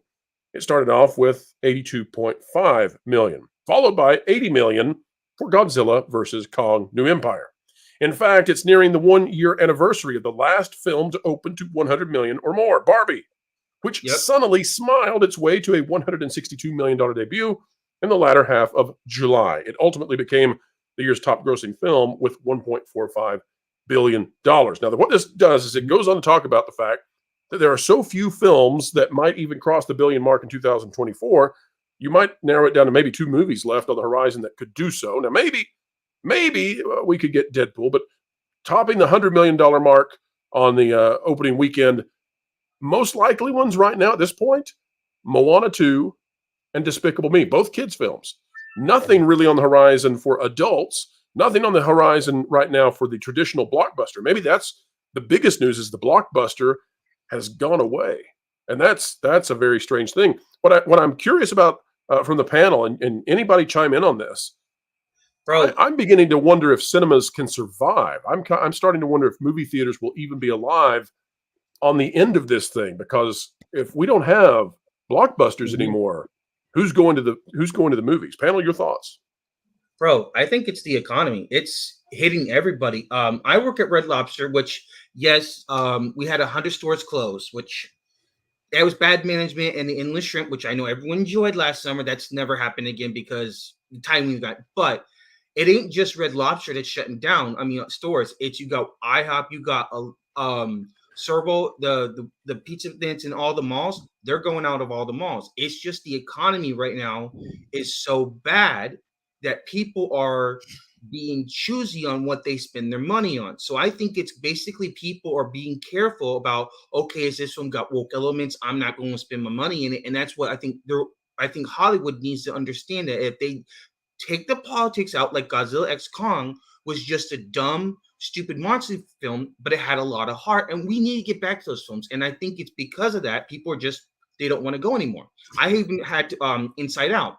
I have nieces and nephews. I didn't want my sister, which she's under the 10 years old, to see this film because I heard the emotions there. And as I told my sister, I said, "Don't take her to see this. I don't want her to see." She said, "Yeah, I'm not taking her to see this film." So, are people worried about what's in films nowadays because they're so smart about it? Yeah, it's people. It's just people don't got the money anymore, and I think we had to put out something good. That's just my opinion. Fantastic thoughts, panel. Any other any follow up on that? I'll say this: or I should say, before the pandemic, I was very selective about going to the theaters because before that time, I just found movie tickets being too expensive. I think the whole movie going experience, I figured with the way theaters have become, like the really upscale, I had to really go out of my way to spend the kind of money required. And early on, streaming was a good alternative because bang for the buck, I can watch a movie and I can have friends pitch in. Now, that changed when the pandemic happened, and I thought theaters are getting the raw end of the stick. When they reopened, I went and I wanted to support the theaters, especially the smaller guys. Thankfully, my budget theater up the street from me still open to this day. And at the same time, because they saw a need, they started showing modern movies, but it's almost like in reverse now. I have to wait and see word of mouth wise what movie is worth my hard-earned dollars. It's like going full circle. It's like I'm waiting for word of mouth to say, go ahead and check out that movie.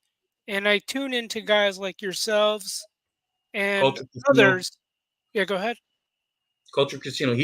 I like him. He's tells you if this movie's good or not. Right. So it's just it's put something good out there. I mean, I know every film's got a message. Everything's got a message or a story that will communicate on different levels for different people. Now, as we can see, the message has been the forefront, and it's like that Dickinson poem where if you set the truth like a blinding light, it's just gonna, I forgot what the phrasing of the poem was, but it's got to be done in a more circular fashion, if that makes sense. Instead of being so overt that I can't appreciate, there's no depth to a movie, a book, anything that's trying to peddle an agenda. Anyone can have an agenda, but you gotta have that creativity so I can at least appreciate your attempts at being intelligent, though I may not agree with it.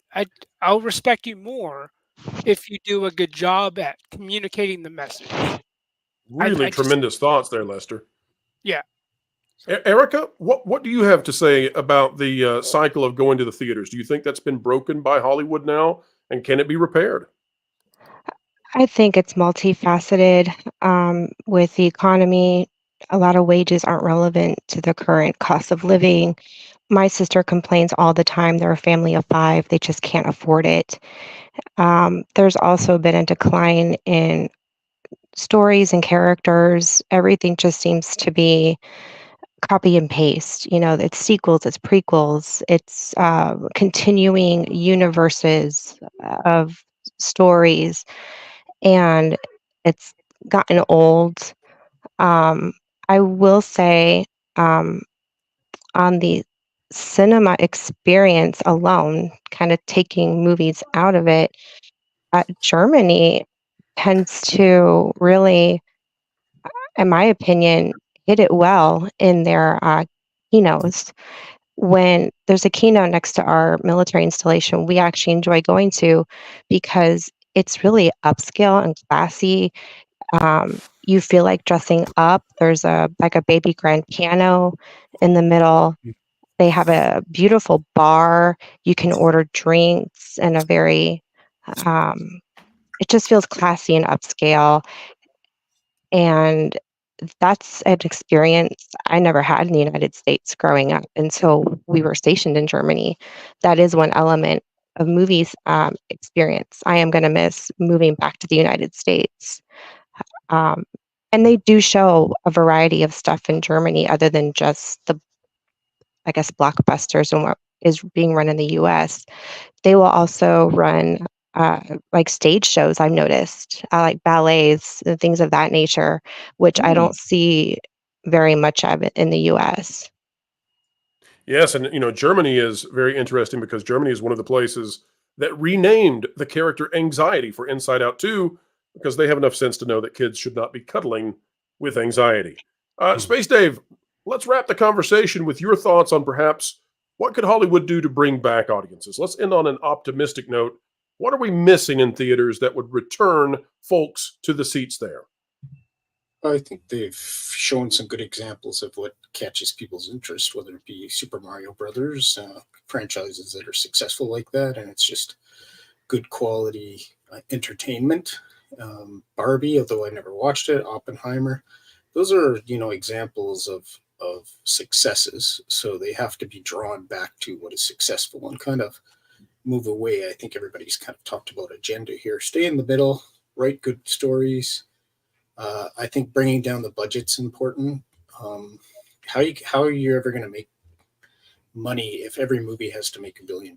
So they really got to get control back of the studios, and that's going to happen because as Hollywood is gone on strike last year, they've what's that saying? Cut your nose off to spite your face. So they've really done that to themselves. So it's just going to reflect in probably, and as you guys have brought up, AI is going to step in and take jobs, which is necessary because the people that had the jobs struck at the very worst time in the history, I think, of any time. So, I mean, Hollywood has dug its own grave. Half of its body is now buried, and we're just waiting for it to shovel the rest on. But it can be saved by, I think, the examples that I mentioned, and just realizing, we're not out for anything too fancy. We just want to be entertained again. And I do think theater prices are saturated. I think theaters are saturated. They've grown too fast when it comes to the theater. There's too many of them, and we've got to bring that number back down and prices down a bit, at least stabilize prices again. So that'll help. That's right. That's right. And AI is likely to absolutely transform the entertainment landscape next year, folks. I think they're going to hold off on text to video until after the election, but the entire entertainment landscape changes next year. Don't doubt me on this. It's going to change dramatically in ways that most people, the average person, has no idea what's coming next year in terms of the transformation like we have never seen before. I mean it. And we've got a huge project here on the Pro Channel that we'll be announcing in the next few weeks that it's truly, truly a huge undertaking, and we can't wait to reveal it to you. But in the meantime, we have to say goodbye to one of our panelists. Lorena, it's been an honor to have you on. I know you've got to run. Tell the folks out there where they can find you on this great, big, beautiful web. Well, again, congratulations again on 70K, folks. You can actually find me a couple places. Today, I was on Side Scrollers podcast with Stutter and Craig and Blabbering Collector. So please do check that out when you get a chance. We had an absolutely fun time, and Stuttering Craig cannot wait to have you back on again, Pro. Well, fantastic. As for me, I'm going to be streaming in about an hour and 15 minutes. I just saw the Furiosa films, so I'm too lazy to edit a video, so we're just gonna do it live. We're gonna do it live. I'll give you my non-spoiler thoughts and spoiler thoughts, and let you know if this movie is worth you spending your money on. And look for some videos from me over the weekend, because tomorrow I get to go to the pass holder preview of the new DreamWorks land over at Universal Orlando. And I'm going to get a chance to check out the 80s themed tribute store that's over there as well. So sounds incredible. Hey, Lorena, I got a question. what's it like living near all these theme parks? You get to have so much fun just seeing these theme parks. What's it like? It's a lot of fun. Sometimes it can get a little tedious because you're fighting against tourists to get to the park, and it's just like all these darn tourists. And then there's all this stuff that you want to buy, but it's like, okay, no, I cannot do that. Lorena, I need you to act out one of my favorite scenes when you're in the new land at Universal. Can you act this out for me, please? I like that boulder. That is a nice boulder. You bro. I would. Please tell me. All right, Lorena. Well, thank you so much for stopping by. And folks, make sure you go subscribe to Lorena Creole, and you will enjoy her content tremendously. Catch you soon, Lorena. Bye. See you, Lorena. Now, I also don't want to be, what would I say here, stingy in taking the time of the other panelists, Jonathan or Nolan. If either one of you need to hop out, we're about to go through a lot of super chats. If either one of you needs to bow, let me know now. Otherwise, strap in because we've got a lot to go through. I'll need to head out now. I've got a family dinner coming up. So, family in from California. Jonathan, what is on the menu for this eve? Grilled burgers at the in-laws. So I'm really on my way. Although I don't know. On my way, Jonathan. It's not that far. We'll make it. We'll make it. That's right. So yeah, thanks for having me. Congrats on 70,000. I've got a ways to go to that, but we're slowly making our way up. And I'm just glad to be a part of it. I was privileged to work on the site. That's my day job, but my night job, my passion is Tolkien. So yeah, so I appreciate being a part of it. Thanks for having me. Tell the folks the website one more time, Jonathan. They're gonna want to know where to go to bookmark. So you can go to theonering.com. We've had it for a while, but you can find our podcast, which we do weekly. I have a co-host named Michael that we do it every week. We dive deep into Tolkien, kind of shining the light on what's going on in the cultural landscape and diving deep into the lore, what he said, what he did, why it's important. And we'll be reading the Hobbit soon again, doing a deep dive into that, and going into Rohan with the War of the Rohirrim coming up. So just look for Exploring Tolkien anywhere online. You'll find our podcast. You'll get to our channel. That's really the best way to do it. Congrats on 70K again. All right, folks. I appreciate being here. Thank you so much. And folks, if you are not yet subscribed to Jonathan with all of the things he's doing, Exploring Tolkien, right? That's where they need to go search for right? that. Just search for that. All right, folks. Search for it, find it, subscribe. And Jonathan, I await many, many more milestones, although you have plenty already. But thank you for being here, sir. Bye-bye. All right, folks, it's time to hit those super chats now. And boy, oh boy, wow, oh wow, we've got a few to go through. We're going to start off with the Patreon. This is for all Patreon members were able to drop a comment. This is from TSV Sega. I saw episode, let's see, what would it be? Episode 9 in a drive-in theater with my parents. No, that's not episode 9. It's episode 4. Yes. Okay. In a drive-in theater, poor pro, Luke was the most optimistic character with his unwavering belief in redemption, which is why I feel he is a hero to so many. Many years later, as a father, I hurled scorn at Disney in a theater while hugging my young son as he cried until he snubbed when they killed Han Solo, only to be followed by the decimation of Luke's character. The sequel trilogy must be stricken from canon. To quote George Lucas, creating magic is not for amateurs. Well, Kathleen Kennedy is definitely an amateur, but folks, we have good news. We have an exclusive coming out tomorrow morning related to Star Wars. You do not want to miss it. We're going to talk about something that will probably be of great interest to TSV Sega. Ryer Goddard says, thanks for all you do. What's that?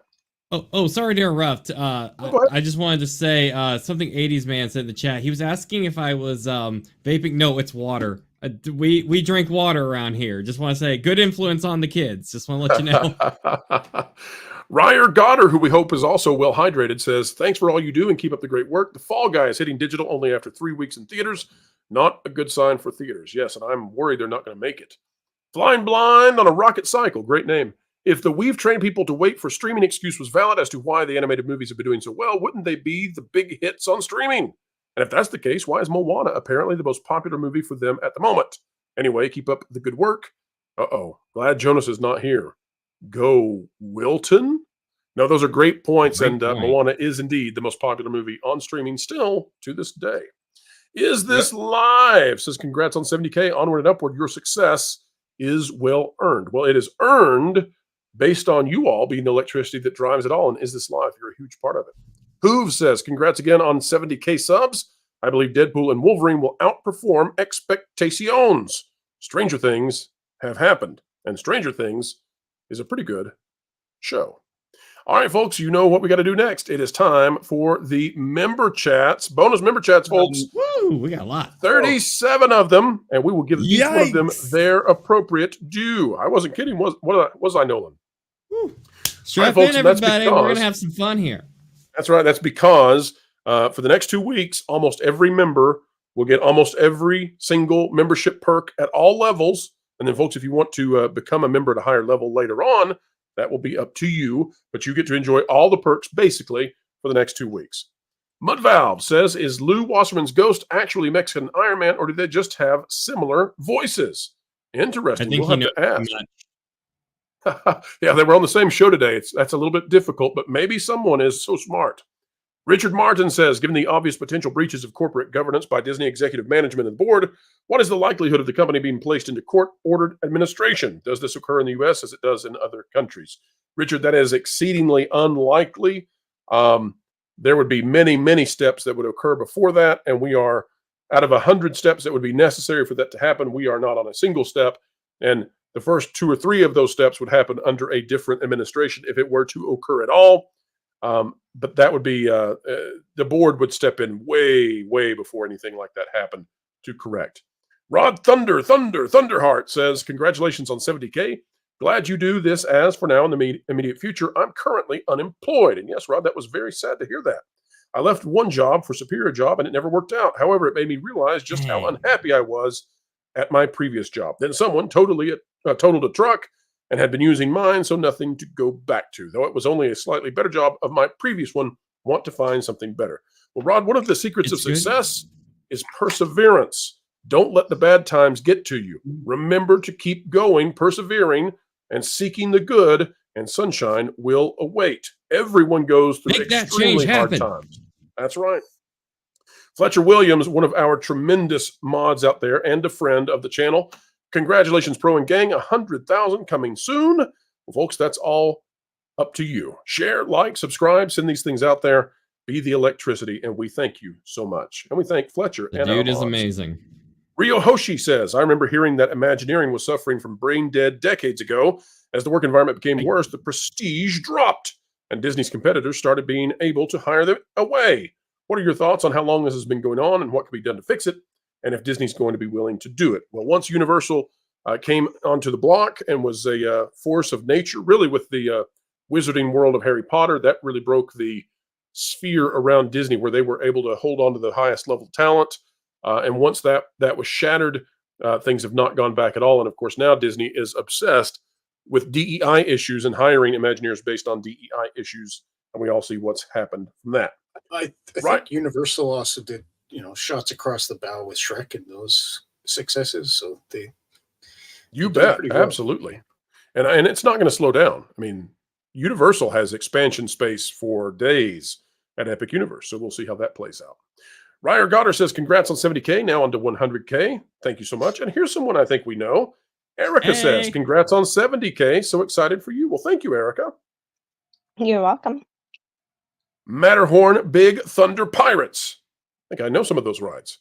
Congrats on the 70K. I have loved your reporting on the park news. Regarding that, how long do you think it will take for Disney to build their new East parking garage and walkway over Harbor Boulevard, Pro can talk, on their Disneyland Forward project? Well, I think 5 years. I think it's going to be 5 to 10. And then I would say also that Disneyland Forward is going to start turning into, I think, mostly an expansion land for California Adventure, and then a lot of retail kinds of spaces that Disney wants on the property. And ultimately, I don't think they're going to follow through on much of the blue sky that they presented. But I could be wrong. Monica says, congratulations to the team. How long do you think will delays due to the strikes continue? Release of DVDs in Europe have already aired U.S. TV shows. Well, that is an impossible question for me to answer just yet, Monica, because IATSE, IATSE, that union is potentially going to go on strike this fall. We're not sure about that yet. The Teamsters also might join in. And so we have to see if that happens. If that happens, then the entertainment industry may be altered in a way that nobody ever believed was possible. especially with the advent of AI, which will distribute potentially creative powers all over and disseminate them all over the country. So we'll see, but it all depends on if there's another strike. Let's see here. Renata Canino says, love your show and please roast the Acolyte. Well, we may do better off the Acolyte than Disney does off the Acolyte.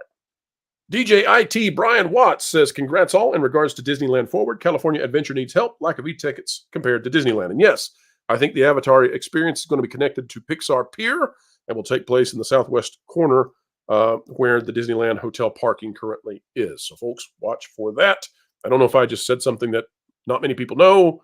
Don't know if that was exclusive. Might already be well known. Not sure on that one. BB7766 says, congrats. Great to see the channel growing so fast. Well, thank you. You're the reason we're doing so. Rob Hell says, major congratulations on reading 70K. I'm cheering for your continued success. And Rob, we're cheering for you. Blake Pace says, love it when a plan comes together. You bet. And kudos right back at you. Kocho Dragon, the doctor, is in the house. So 70K, huh? I can see 100K on the horizon. Just imagine what the reaction will be like when you get to Pixie Duster. Really going to be disappointed that you continue to grow, continue to hold Iger and his yes men leadership accountable, no matter what. Pro cheers and pro cheers to you, Kocho Dragon. Sean McClure says, it has been a pleasure keeping up with the happenings going on in the entertainment world. Love you guys. And much to the chagrin of the journalists, we love bringing it to you. B.A. Sykes says, congrats to Pro and the gang. Here's hoping your message is heard. And followed by the people in position to drive real change. The Walt Disney Company deserves better than what its current leadership is providing. Keep it up. We will, so long as you stay with us. Dragon Brick says, congrats on the 70K. Thank you so much. Skeptic Tank, wait a minute. I know that guy. Many years on reaching 70K, one of the few channels where you get your money's worth. Thank you for all you do. Lester, do you think we really give the folks out there their money's worth on the memberships and everything? We really try hard. Yeah. Yeah. I mean, compared to the memberships I have, you offer as many, if not the most perks I can think of. I mean, well, it's those genre guys. They're pushing us to do better and better all the time. You know, and you guys keep pushing the envelope in terms of what you guys are covering, how you guys are expanding, and the ability to connect with others, and you make it very easy. So, well, I'll say this. So we are getting ready to do a project that is of massive scale. People have said, why don't you guys create? You critique all the time, you criticize, you don't create. So therefore, you shouldn't have a voice. Well, we're getting ready, folks, to do something that's been in the works for a while, and we've kept it secret. But in the next few weeks, I think we're going to be ready to start talking about it. So get ready. Are they ready to hear our voice? Are they ready, the critics? I think they're going to be, let's just say, I think it's going to take them all by surprise. We'll see how that goes. William Thompson says, well, I feel very special every time I post a super chat or gift memberships on WDW Pro or that Park Place or Valiant Renegade. So thank you for making sure we are more than just an audience. You are the electricity. KW Production. Special, exactly. IE, congratulations on the 70K. Well, IE, right back at you. Thanks for being here. Rita Sara says, James Gunn's Superman comes out the week after Jurassic World 4. Will JW4 suffer the same fate as Bumblebee in Ghostbusters 4? That is a tough question. We are too far out to make that prediction. Most likely, I hate to say it. We've got to get closer to knowing the quality of these films. I will be seeing Superman, the new one. Bro, can you drop a link to my channel? I've been trying to grow subs, so if you could drop a link, please. So, Jeremiah, if you'll post that in the live chat over there. I did. I just at Olaf. So yeah, but I'll say this: I am excited for Superman. So I am waiting. That's the one film I will go to see. Perfect. And mods, if we could get a link to Jeremiah's channel, that would be wonderful in the chat. Thank you so much. All right, we've got S.H. Shrebbles, who Valiant calls Shrebbles. Will the headrunner Leslie Headland blame the failure of the Acolyte on one Harvey Weinstein or the fans? Oh, yes. She doesn't seem to like to talk about that guy. She'll blame toxic masculinity, isms, and everything else. She's going to blame you. Roscoe the Rev says, glad to see the truth about Disney coming out. DEI is killing Disney, and it shows. Well, it's killing the industry because Disney was subsidizing so much of the industry with their blockbusters. Now nobody wants to go join Disney.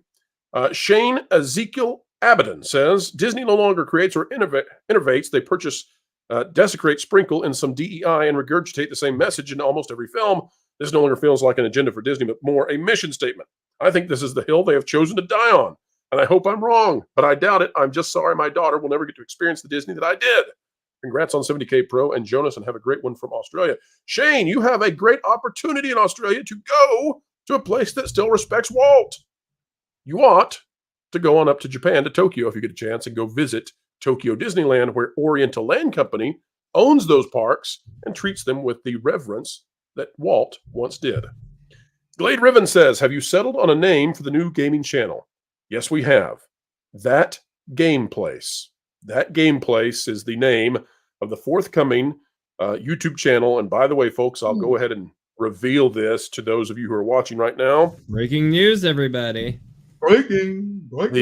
The man who will be directing that channel is Culture Casino. Yes. Oh, wow. So there you go. That's so Great cool. choice. That's right. Morgan Weird King wisdom. Warlord. Morgan King Warlord says, great work, everyone, and let's get Mexican Iron Man to 100K. If we get him there, he gets a play button, and he can't say he's not a YouTuber anymore. Yes. Be careful. He may treat it like an Alf doll. Jared Markham says, you've heard this, Pro. Hopefully you can get to 1 million. Well, I promise, Jared, we have decades and decades left in the can. Right now, I'm going to peg it at 49 years left to go, just because that will drive them even more mad. Dustin Sensenig says, congrats on 70K Pro. What's the next milestone for you? Keep up the great work, and we'll keep learning, keep growing, and keep having fun. Well, Dustin, I would say the next milestone is one more subscriber every time, because every single additional subscriber is someone we've convinced that we deserve some of their time, and we don't take that for granted, because time and each person is tremendously valuable. TJ Magn- Yes, go ahead. Sorry to interrupt. Is YouTube still messing with your algorithm, or is it steadied a bit? I know Valiant's having a bit of trouble, so just curious. So there were a number of channels. We think it's related to election year stuff. There were a number of channels that have had serious viewership issues, and that comes down to YouTube recommendations. But whereas our growth might not have been as tremendous over the last couple of months as in the past, we didn't revert.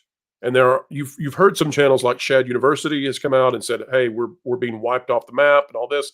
We haven't had that experience, but I can see how it has happened.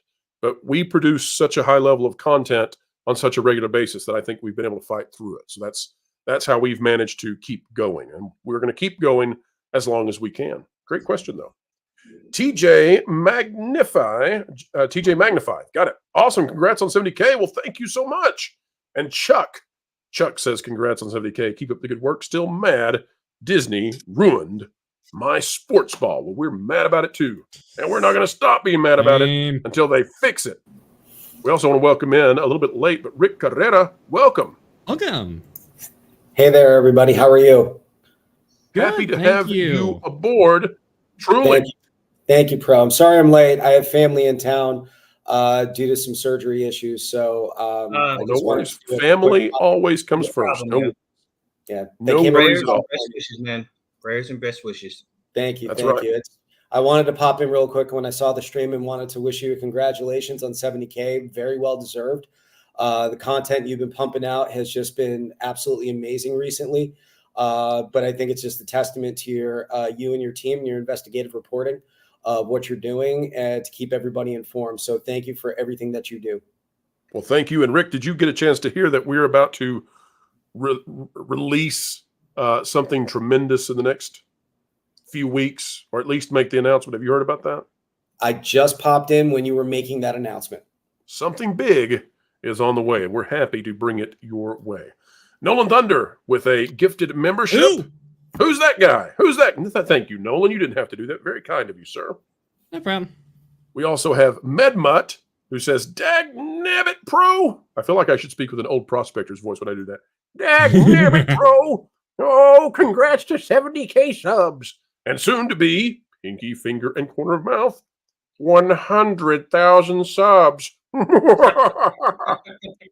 Sorry, MedMutt, but we have to go to 80 first. Yeah.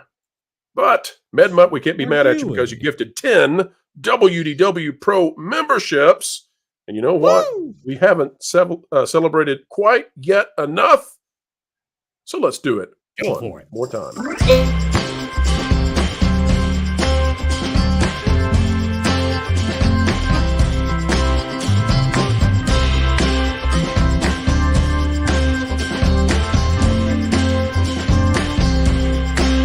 Perfect.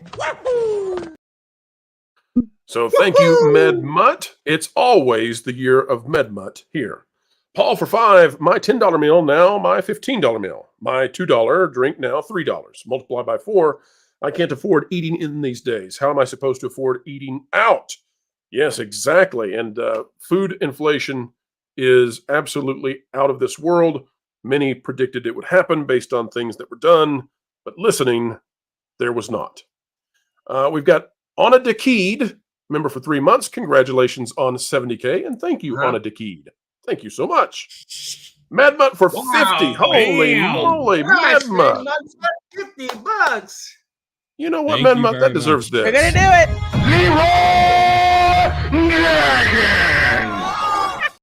We're going to do it. I'm Mary Poppins, y'all. You can choose to feel sorry for yourself. I hope you don't. All right, MedMutt for 50 says, Pro, I wish to correct those who say Disney hires Imagineers. They do not. They hire Imagineers because they only hire DEI talentless hacks. Imagineers are the knowledgeable and talented wizards who know how to bring awe and smiles to a child's face. And there are some good Imagineers still remaining, but boy, oh boy, the damage that has been done to that division of Disney over the past years is incredible. And MedMutt, you also are incredible. Thank you so much for that generosity. We really do appreciate you, truly. Lloyd Burton, member for 6 months for the member chat. Happy day for your well-earned milestone. Well, thank you so much. It's a milestone, honestly. We believe this. We say it. We profess it because we think it's true. It's a milestone for everyone, me and you. And me and my monkey, member for 8 months. Congratulations, Pro and crew. It has been a thrill, folks. We are still just getting started. So much more on the way each and every day. Rick, I want to give you the final word. Tell us, why do you think that we've managed to achieve 70K subscribers in 17 months? What is it that is the secret sauce going on here? Honestly, Pro, I think it's the amount of truth that you bring to the table, you and your team. There's no fluff. I mean, I know that you always, predicate everything by saying if there is speculation or assumption, but it seems as if a lot of that speculation and assumption usually bears its own fruit onto the truth side that you are bringing. And I think it helps us understand, especially from a Disney perspective, what they're actually doing. Even though I know we see it on a daily basis and we really don't want to believe it, to be honest, but the numbers are the numbers, the dollars are the dollars. And if I'm not going to a movie anymore, there's got to be a reason for that. The last movie I saw, from a Marvel perspective, I believe was Multiverse of Madness, and I left there feeling very dissatisfied. So there's no reason for me to continue to go to any type of Marvel movie or even visit the parks, to be honest. I was at Disneyland about 6 months ago with family, but we just went to the outside of Disney. We didn't go to the park itself, and we had more fun doing that than actually visiting the park. Yikes. But I think what you guys do here is a valuable asset to everybody. You, Pro, Jonas, everybody. You really help us understand, in layman's terms, for lack of a better phrase, what really is going on. And I think it's very much appreciated. Well, it's greatly appreciated on our side. Reciprocating that right back at you, folks. We have the greatest audience, the greatest followers, the greatest subscribers on the internet, bar none. Nolan, are you ready for one last dance before we head on out tonight? I was born ready. Me That's too, what bro. I'm talking about. Pros and pros and roadies wrong. But I've got lights, I've got thrills, even when I'm standing still. When I'm standing still.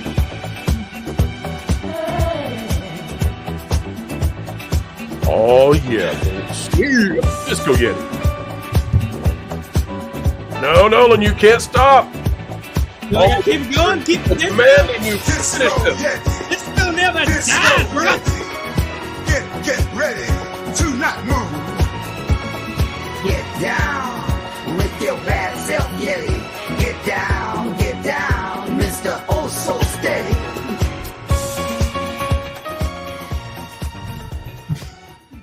All right, fantastic stuff. Thank you so much. And folks, that song, of course, dedicated to the broken Yeti animatronic at Disney's Animal Kingdom. And what fun it's been to work on that. Well, folks, it's been a lot of fun working with all of you out there. It's been a lot of fun working to build a community with everyone. We are just getting started. 100K is the starting point for us. It is just the springboard, and you all have made us be able to pull up to that line. Thank you from the bottom of our hearts.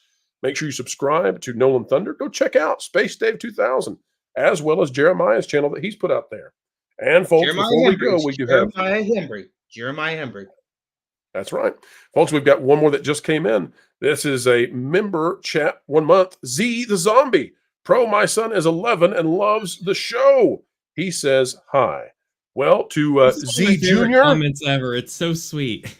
Hey, bro. That's right. Bro, that means you got families watching that. Honestly, that's why they thank you, pros, because you're honest about the parks. You don't lie to them. Even though sometimes you may get things wrong. Like I heard there's a big rumor about Star Wars that I have to yet to verify, but it may involve the Mandalorian. So yes, Scorner Reaver is part of it. She's in talks with Jon Favreau. So yes, that is true that she's in talks. She hasn't signed anything yet. So, but other than that, I gotta say this. I love your channel, Pro. I think you do the Lord's work. That you had Dean Cain on last Tuesday. That Tuesday, was it this week? Last week? I mean, last week. Thank you. That was really nice to have him and his comic book creator on, which I love that. You had a deep list. We had a good deep chat about comic books, about superheroes, and that you're honest with people. That's what people love, that you have good conversations. And that's why I think parents and families love you. Well, thank you so much. It's very, very kind. And to Z Jr., first of all, watch out because your father might be a zombie, so take care of your brains. But also, Z, your dad is pretty darn cool. So glad you both are watching the show. Take care. And we've got some more super chats that just landed in. Let's take care to take care of them. Yes. Aurora Uplinks for 5 says, sorry if my member chat was a bit extreme. It was meant to humorously point out how weird the game company's choices are nowadays, especially Assassin's Creed. No, you do not have to apologize, not for a second. We understood and appreciate it. Anything, they should be apologizing for the games they're making. That's right. Aurora says everyone should go watch the Mando Grogu movie for $2. And Aurora, we'll see. It could be a sweet farewell from Jon Favreau, a love letter to fans, or perhaps Kathleen Kennedy's tendrils will be all over it. We'll have to find out as we get closer. And Space Dave 2000 for $2 Canadian. I know that guy. Keep up the hard work. And here's to 500K in a year. Well, that would be something. I don't know if we can achieve that one, but you know what? There's no sense in not trying. Folks, we'll see you next time. You're headed to Midnight's Edge after dark. Tell Tom we said hi. It's another Pro Raid. The mainstream media just can't understand how it is we continue to do what we do. They don't realize that we are powered by you, and you are 1.21 gigawatts! 1.21 gigawatts! Folks, we've still got decades and decades left in the can. It drives the mainstream mad. Would it make you feel any better if you knew that what we're asking Matthew to do is a holy thing? You see, we're on a mission from God. We're on a mission from God. Now you're gonna put me right back in the joint! They're not gonna catch us. We're on a mission from God. So, folks, as we always say as we end each and every show here, and we mean it, keep learning, keep growing, and as always, keep having fun.